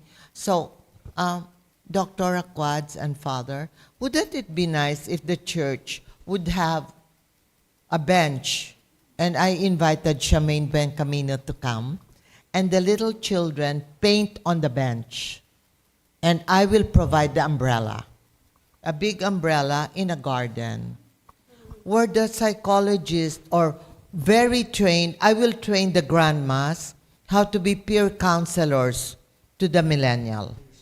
Peer support. We have a training that's 18 hours. And I'll be part of the training team. How we can listen to somebody else's grandchild who cannot talk to her own Lola. So we will call you the dynamic Lola or the rocking Lola. And we can do that in the church setting, in the garden. So when the kids come, ay nako si Lola, sasabihin ko nga, nako sinampal na naman ako ni tatay, susumbong ako doon kay Lola sa simbahan. You can put on your fake names like Lola Lolita. So I tell myself that I'm Lola Lolita sometimes when I talk to kids.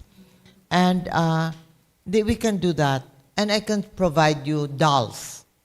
I have stuffed dolls. This is the doll that is vicious. You know the movie Inside Out? That movie, I have all the dolls from that movie.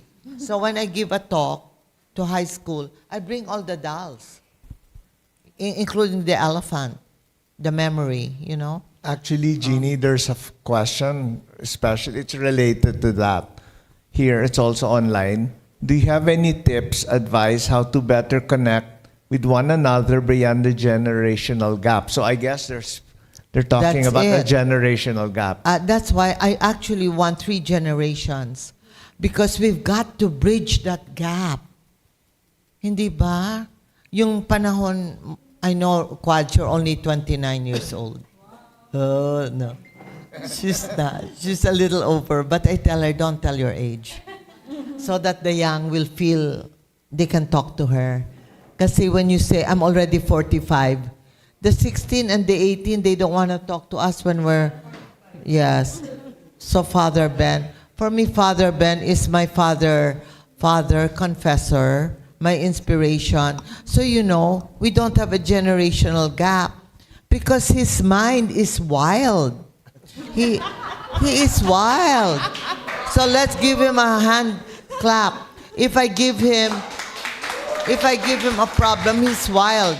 So between father and me, we have no generational gap. And between me and my 11-year-old, we talk about everything under the sun. Now, I have a generational gap a bit with my daughter, who is more conservative. But my 11-year-old is not. So I'm teaching her how to be able... Yeah, the granddaughter. I'm teaching her how to speak out her mind. So if we do Maybe that... Dr. Quads could give what something. do you think? We have the maningning artwork on the umbrella. Yeah. And then we will have the Julia Bencamino from Shemaine. Father, I will donate it here to your church. We have 3 umbrella. We will print the maningning artwork. This is her artwork, beautiful artwork. And we will put her poetry on the table. Well, I'll get it from Sam, who can afford to donate 6 tables to Father and 12 benches.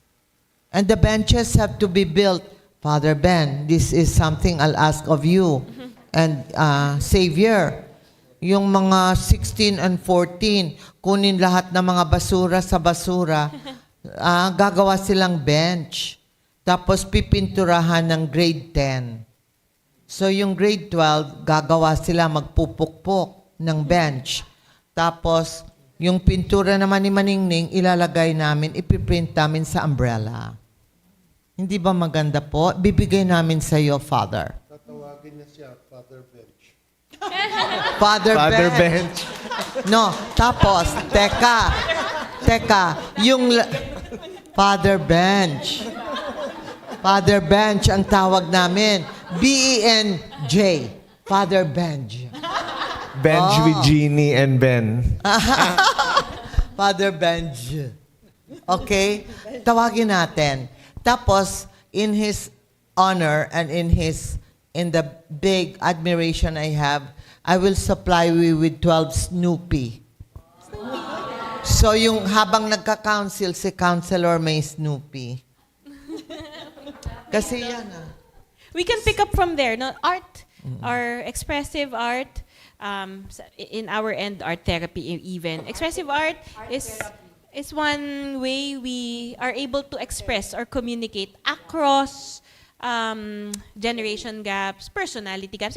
Lahat din na natin. It's not just a generation gap. You were talking a lot about personality gaps, maybe some your workplace, my workplace. In the same way, we start by engaging in language that we can all speak, like art, like sports, like community, a sense of community, like music. In a way, social media, yes, di ba? Maybe yung ano lang, yung the way yung pagkagamay, iba-iba. But you know, we all can share in social media. So, but the first step is to learn with enthusiasm, not judgmental, with enthusiasm about the generation, no? May question si Father Manny. There is a question here, okay. Father, was it Father Manny who mentioned that intervention to mental issues may not only need psychology?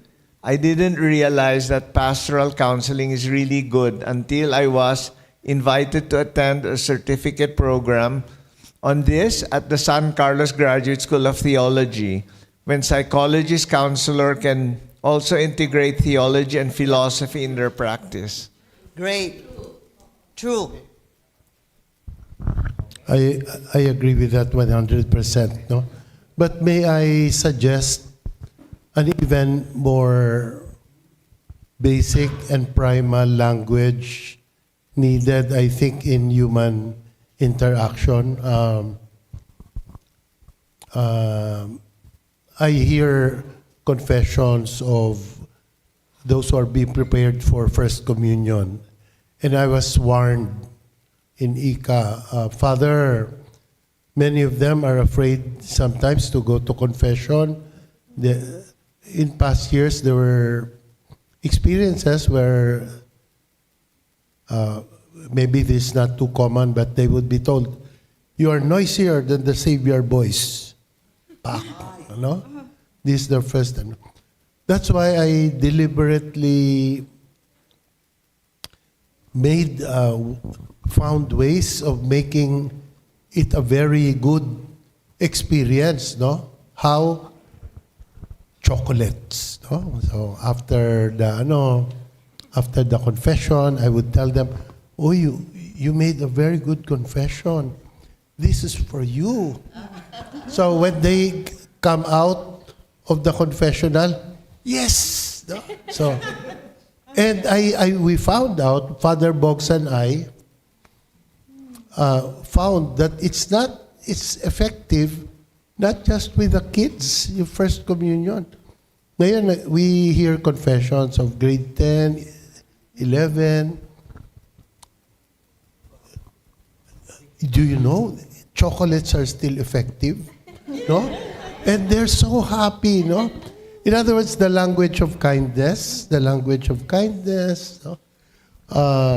That's why some of the best counselors we have, even the Society of Jesus, no?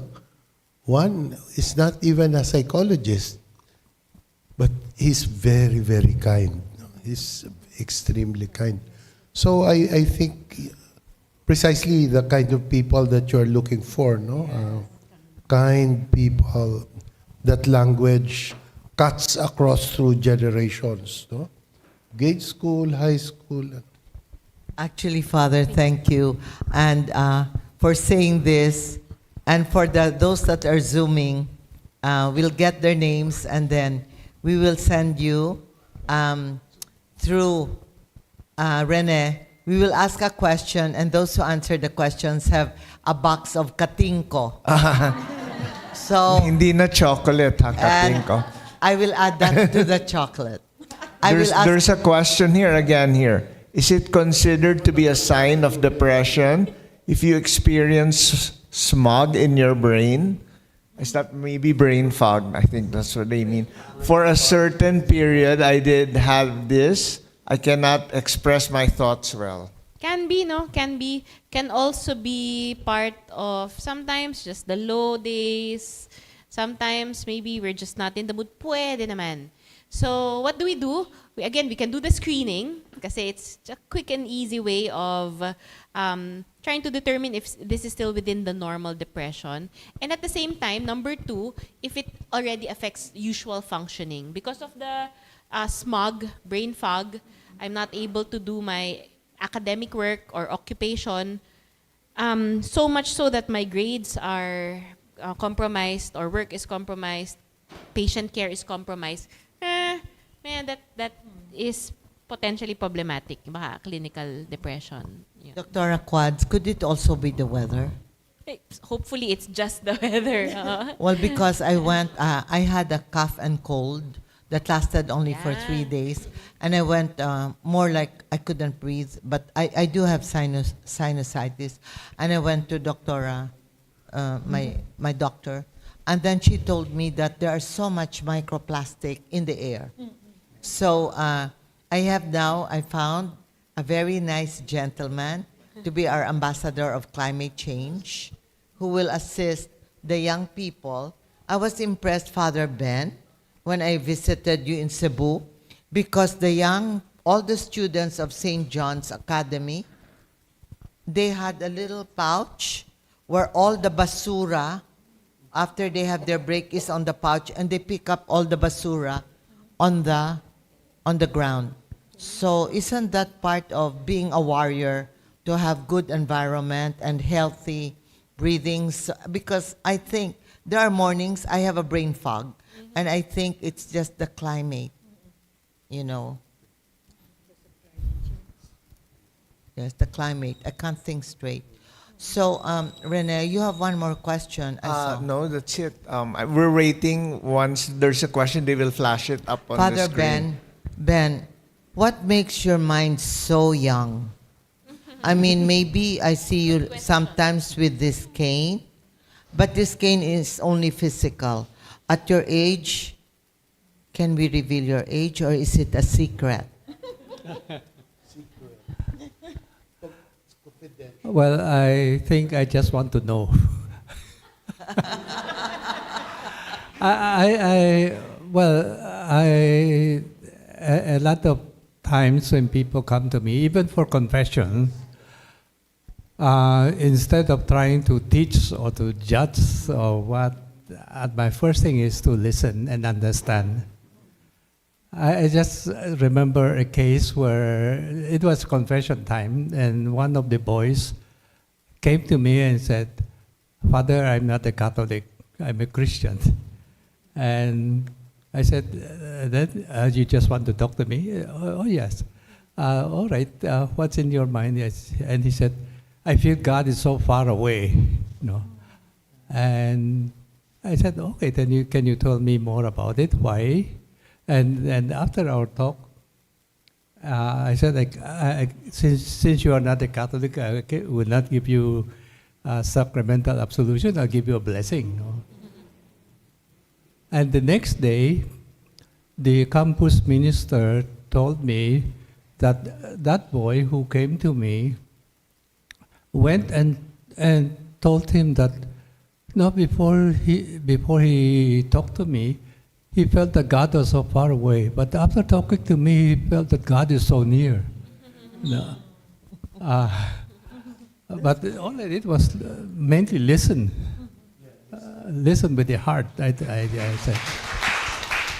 Well, Father, I'm not done with you, Father Benj. We're not done. Father Benj, the first time I met you was in Cebu. And he is Hope in Action. So the title of our talk today is Creating Hope in Action.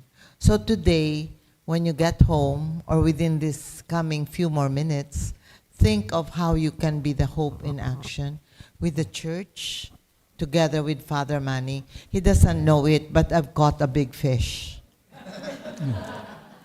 So that's what an Opus Dei priest told me, that he wants me to be an Opus Dei because I can catch all the big fish. Since I have 4,000, I have about 4,000 to 8,000 customers at SM for the JM Goldborn. But this priest, this beautiful man, human being, that is Christ on earth, he caught me.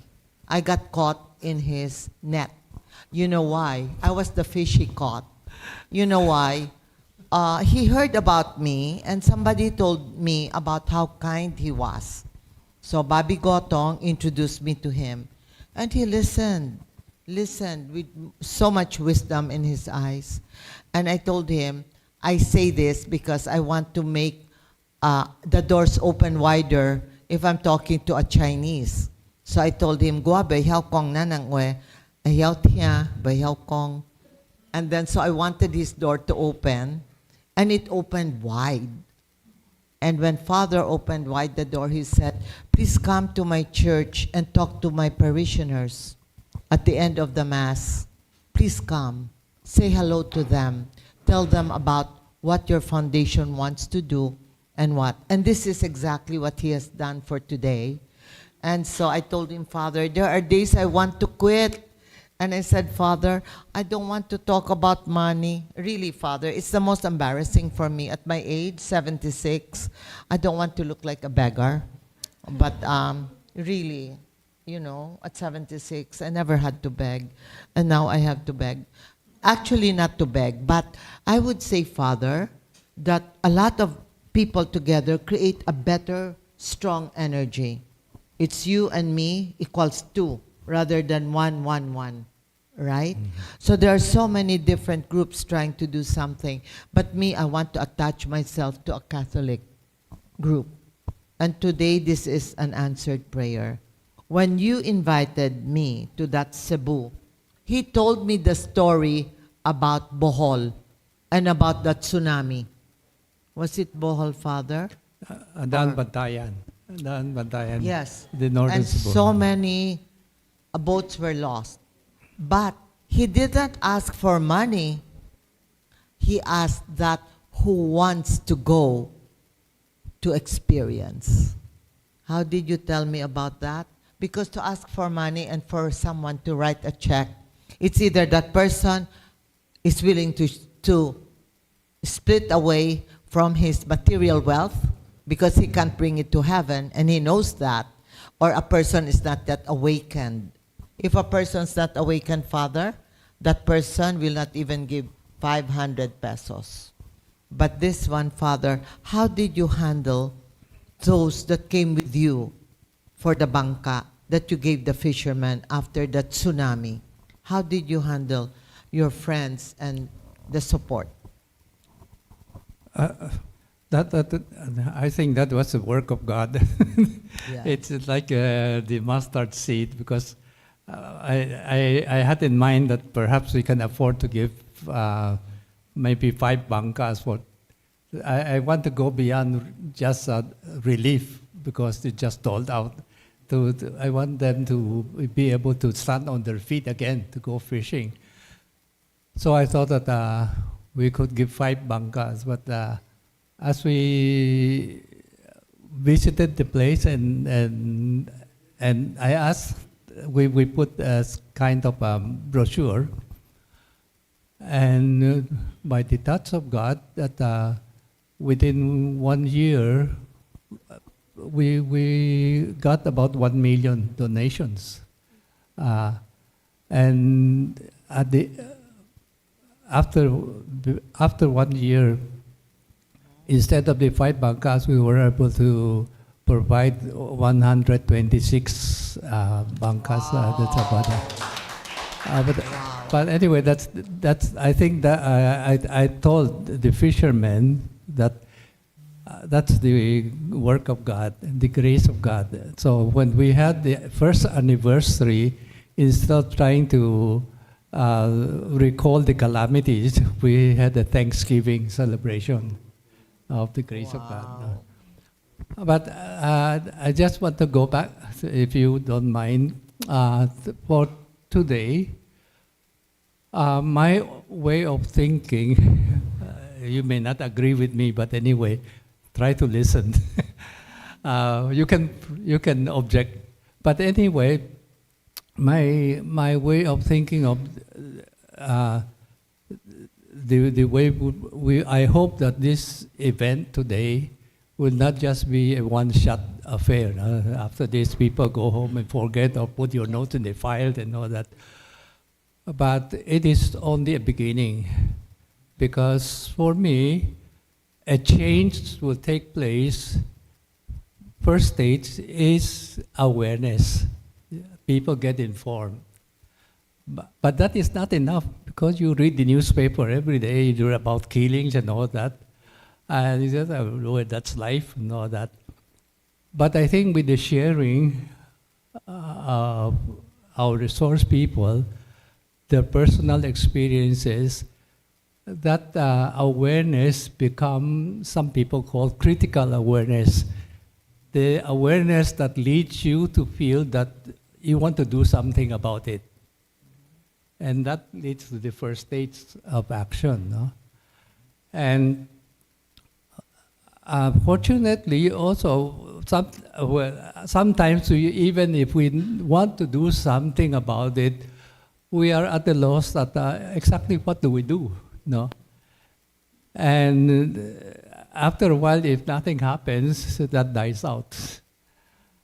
But fortunately, I think the good thing I thought that we have today is with Jean here in the Natasha Goldburn Foundation, provides us a very concrete way of channels how we can serve, no? And they have the organized way of doing it. Whereas sometimes, even if we feel that we want to do something, but we don't know what exactly to do, but here are possibilities, no? And I think just to mention some programs that I think I know, you can correct me if I'm wrong. Now, of course, the Hope Line, no, the emergency cases, and they also have the peer counseling, yes. And they have even the preparatory, the textbooks and all that. So, and also post counseling, they have a lot of possibilities, and they train people for it. No, And also they need volunteers for it. So that, and perhaps what they don't mention, because they offer all these services free, where do they get the money? No, perhaps they also need people who can raise funds to support. All these are possibilities. And perhaps right after this session, you don't have enough, you don't immediately decide what to do. You may have to think about it, but at least it starts people thinking that, so there can be, hopefully there can be follow-up, there can be, at least if we have more of these sessions, more people will be aware of it and of the situation, of the critical situation that we are facing, that many people are not yet aware of it. So this is my way of thinking, that this is not the end, the one-shot affair. This is only a beginning, and hopefully things will continue. Thank you, Father. Okay. Father, I love the brain of Father. And I love the way every Sunday I read his homily.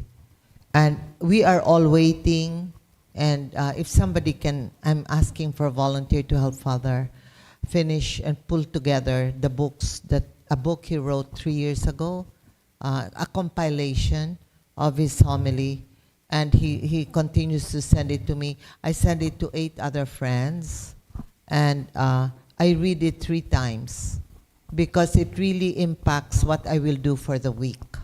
That is the way his homily reaches my heart. And he continues to inspire me. So I want him to live another 30 years or 50 years and never to leave us. You're not allowed to leave. You're not allowed to leave planet Earth. You're not allowed to go to the cosmos. I'm already overstaying. No, hindi ba, Father Manny? He's not allowed to leave us yet. Grabe ang brain. Oo, grabe. So, the Lord put us together, Father, and for us to get back after meeting Him in 2014 in Cebu.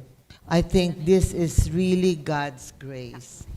And God's grace is that I meet each of you, and then I am open because we're targeting for the volunteer with the availability of Dr. Quads.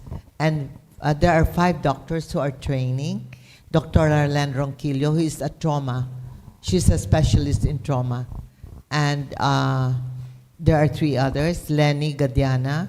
They're all doctors from psychology. Lenny Gadiana, Angeli Bautista, and the 3rd one is Myrene Cleofe. So we have 5 that are going to train the volunteers. And we had from Father Sid Marinay, we had 12 volunteers.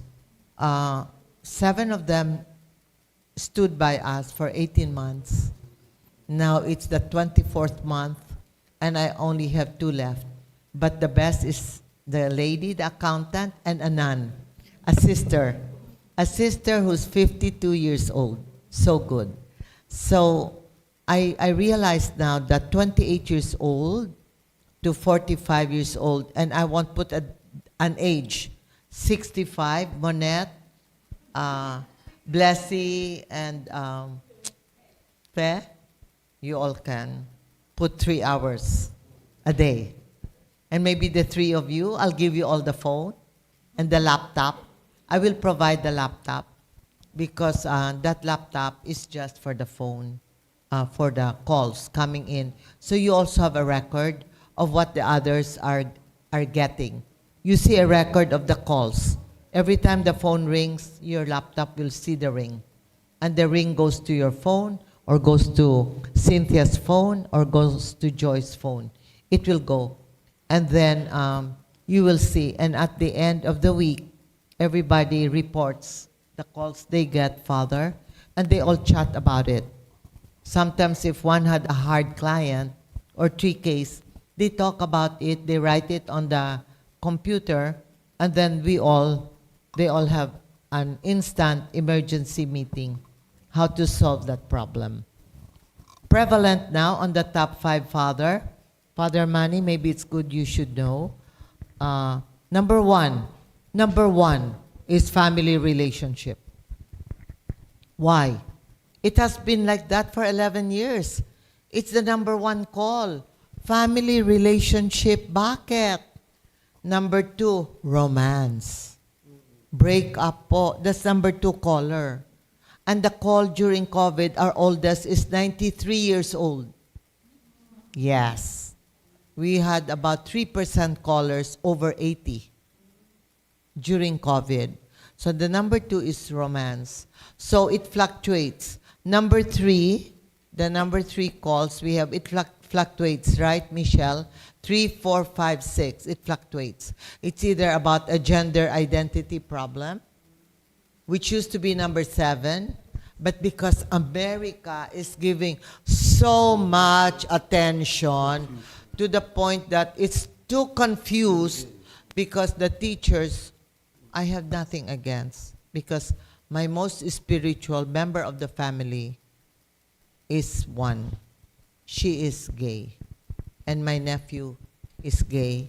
And my cousin is gay. And in the fashion business, I'm surrounded by gay. But it wasn't influenced by a teacher, Father.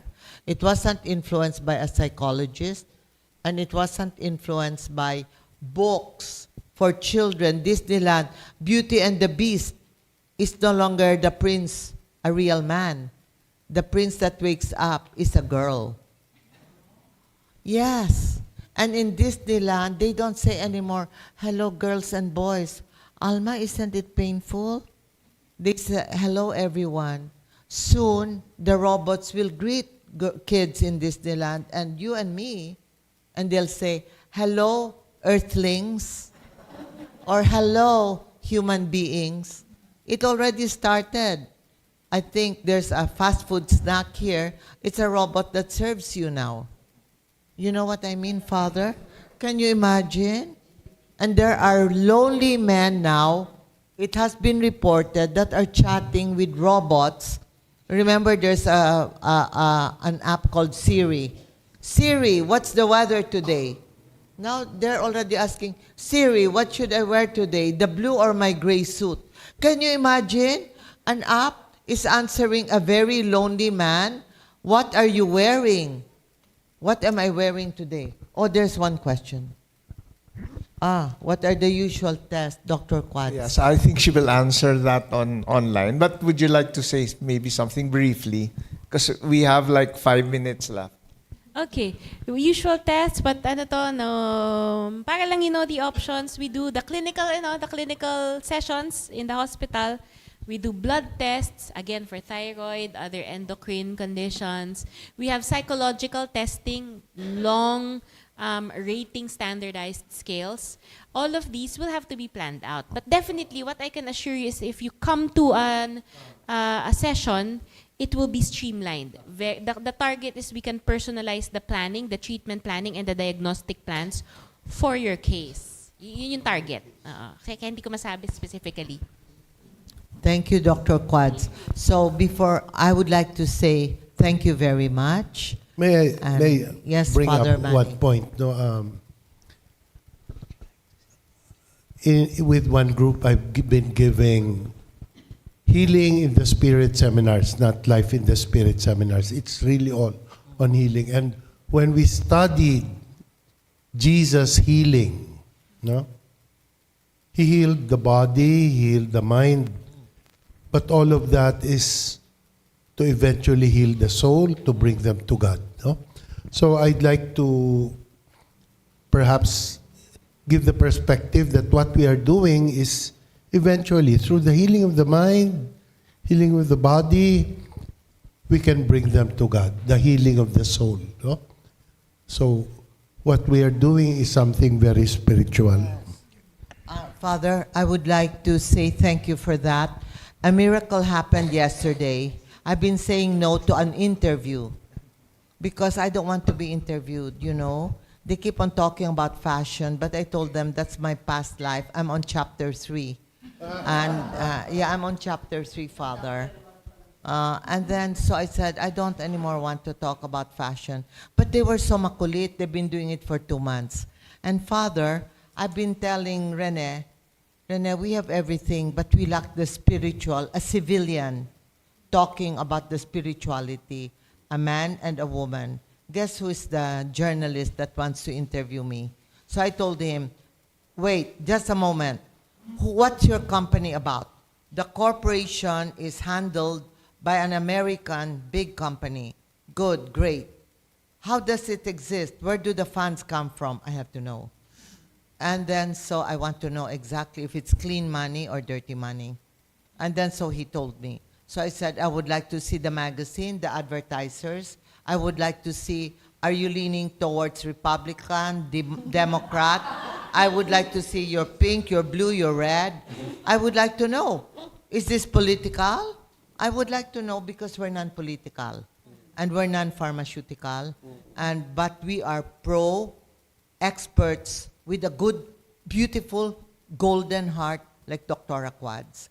I just don't get any doctor to answer or to be in our panel.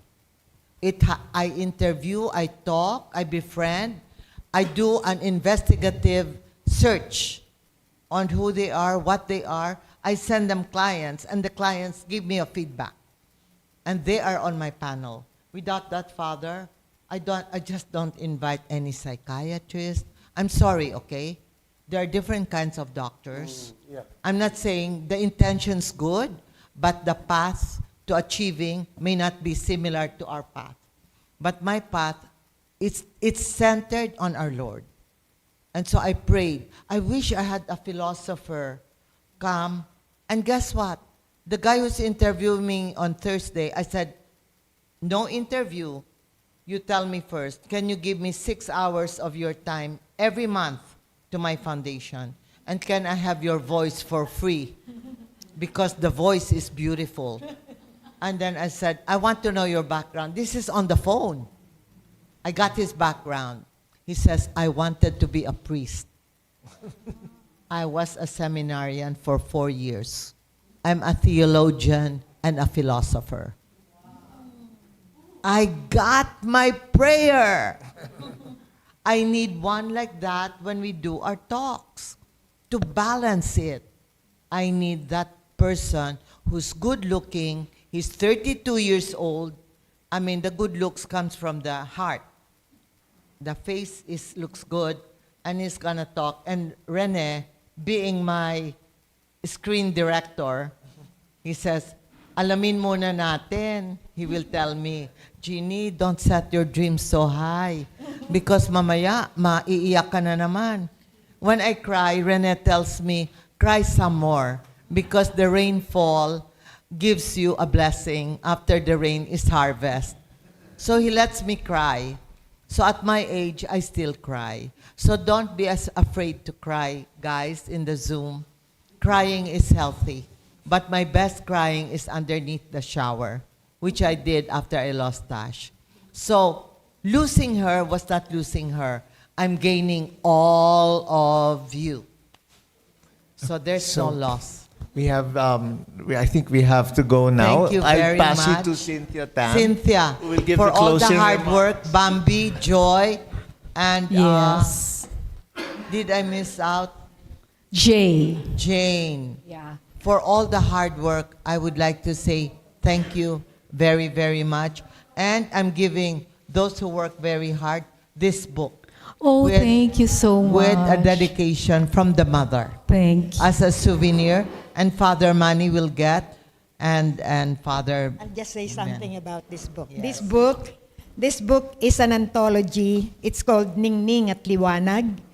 Antolohiya ng 10 nagwagi sa Gawad Maningning Miklat sa Tula, 2003 to 2021. I just want to say briefly that Yes, for after I lost my daughter, we formed the Maningning Miklat Art Foundation in 2001.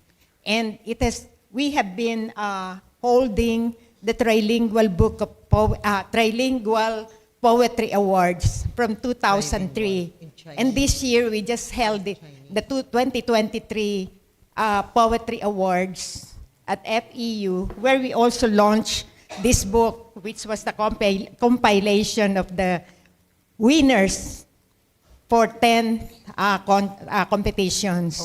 And these poets have become very, or they were young before, but now they are really very, they are very good professors and many other careers. And we jumpstart the careers of some of them. Okay. This poetry competition is during odd-numbered years. But we also started the Maningning Miklat Art Award from 2004 during even-numbered years. No? So, alternately. So now we will have the umbrellas. Yes. Right. And the first recipient will be Ika, Savior, and Father. Father first. Marry the Queen. Marry the Queen first. May say earlier when you mentioned that you were praying to the Sacred Heart. Always. I'd like to give you this book. This is the complete book of the Sacred Heart. This won the best book on spirituality award, Cardinal Sin Awards this year. Oh. I wrote it. Oh, I wrote it. wow. I will sign it for you. Yes. No? Wow. It's the best articles, the best prayers, Can I have one more? the best pictures on the Sacred Heart. No? So it seems that, I have the Sacred Heart now in my house. yes. It's now 87. It's more than 80 years old. It belonged to my Okay. grandmother. Okay, so that's why you don't get old. Okay.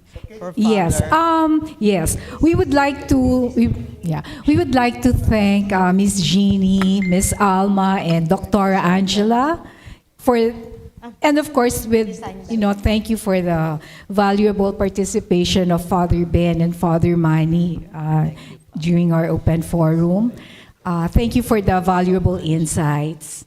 And there was this call to action, for all of us by starting with being aware of our mental health our mental well-being, okay? And hopefully, we can take care of not only of ours, but also the mental well-being of the people around us, starting with their family, community, neighborhood.